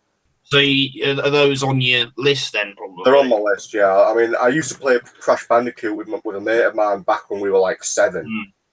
Yeah, my memories of Crash Bandicoot are classic because it was the first PlayStation game I actually had. So I got my first PS1 when I was 9. Game that made PlayStation, because before that there wasn't anything really that was particularly big, and that was the first original PlayStation game. Yeah. So you've never really been a console man, though, have you, Sam? No. I would recommend to you if you wanted a console and you wanted it close to a PC, you probably should go for Xbox, because the Xbox One has many of the same kind of features. No, I'd start having a way to put a console. Well, if you get rid of your computer, you would. No. I know that PCs have their advantages. So. I mean, it's each to their own. I mean, some people enjoy gaming on the phone. Some people enjoy gaming on consoles. I say I'm slightly annoyed that my computer won't run Minecraft, because I did have a few sort of things I'd started on building, but then it advanced so much that my computers won't. For some reason, it just won't. Yeah, I mean, sorry, Lizzie. Have you finished what you said? That's pretty much it. Yeah, I mean, what I was saying, there were PC games I liked as a kid, but they were the traditional kind of PC games. Like the original Doom was more like an arcade PC game. There was a game called Theme Park World or Roller Coaster Tycoon, where you used to build. Yeah, that I did used to love. You can get that actually, Roller Coaster Tycoon. And you had, you can buy that on console now. But and The Sims. I mean, me and my sister used to play The Sims all the time. I never got into The Sims. That is one game I've never been able to get into. I used to love it because I used to love like building a house, then filling it up with people. Then you could put stuff in front of the fireplace and burn the house down and kill people. You, Lawrence, need help. I'm joking. That was funny. I used to love it. Lawrence used to be an arsonist. The memories. What was it? You can do that with something that doesn't exist, but if you did in real life, you'd be done for things. Murder.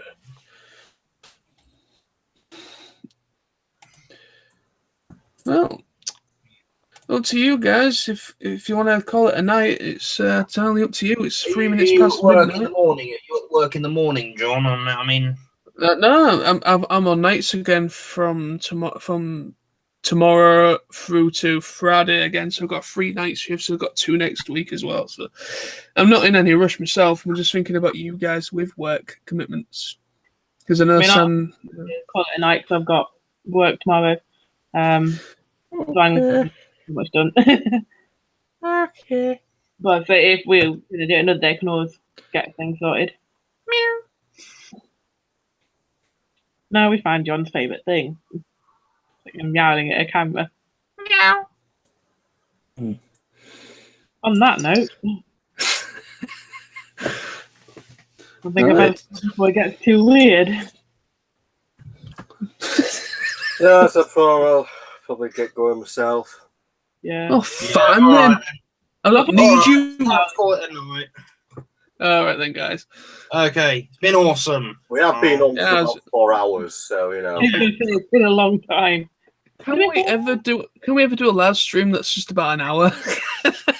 That's the thing, it's hard to do that when we just go on for like purely just talking to each other, because we end up talking about a variety of different things and going off on tangents.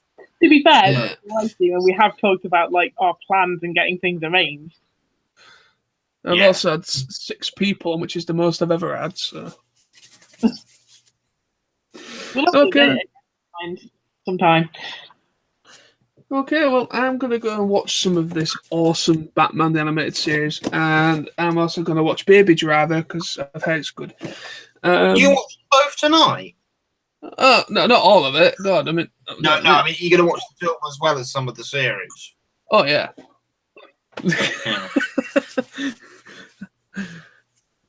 Anyways. I will see you all whenever, probably only in about a week's time anyway. Yeah. I mean, I think the plan is possibly doing a chat before I pop up. But if time, like, we want to do anything beforehand, then we can always... Yeah, I mean, we can do some, maybe next Tuesday if you want to do another one next Tuesday as well, because obviously I'm on nights again that way on Wednesday. So, I mean, what are you doing this weekend, John? Do you do nights on weekends as well? No, I'm only up to Friday. Then I'm off Saturday, working Sunday, which is my normal day. But yeah, I mean, if you want to do another live chat just before we meet up and just discuss like last minute things, you know, what time we're meeting up and things like that, and we can do that on Tuesday next. Yeah, something sorted. Okay. I think that is us done. Indeed. Bye then. Bye. I don't need you people. Have a nice night. I will see you all later. Take care. Bye. Bye. Cheers. Bye.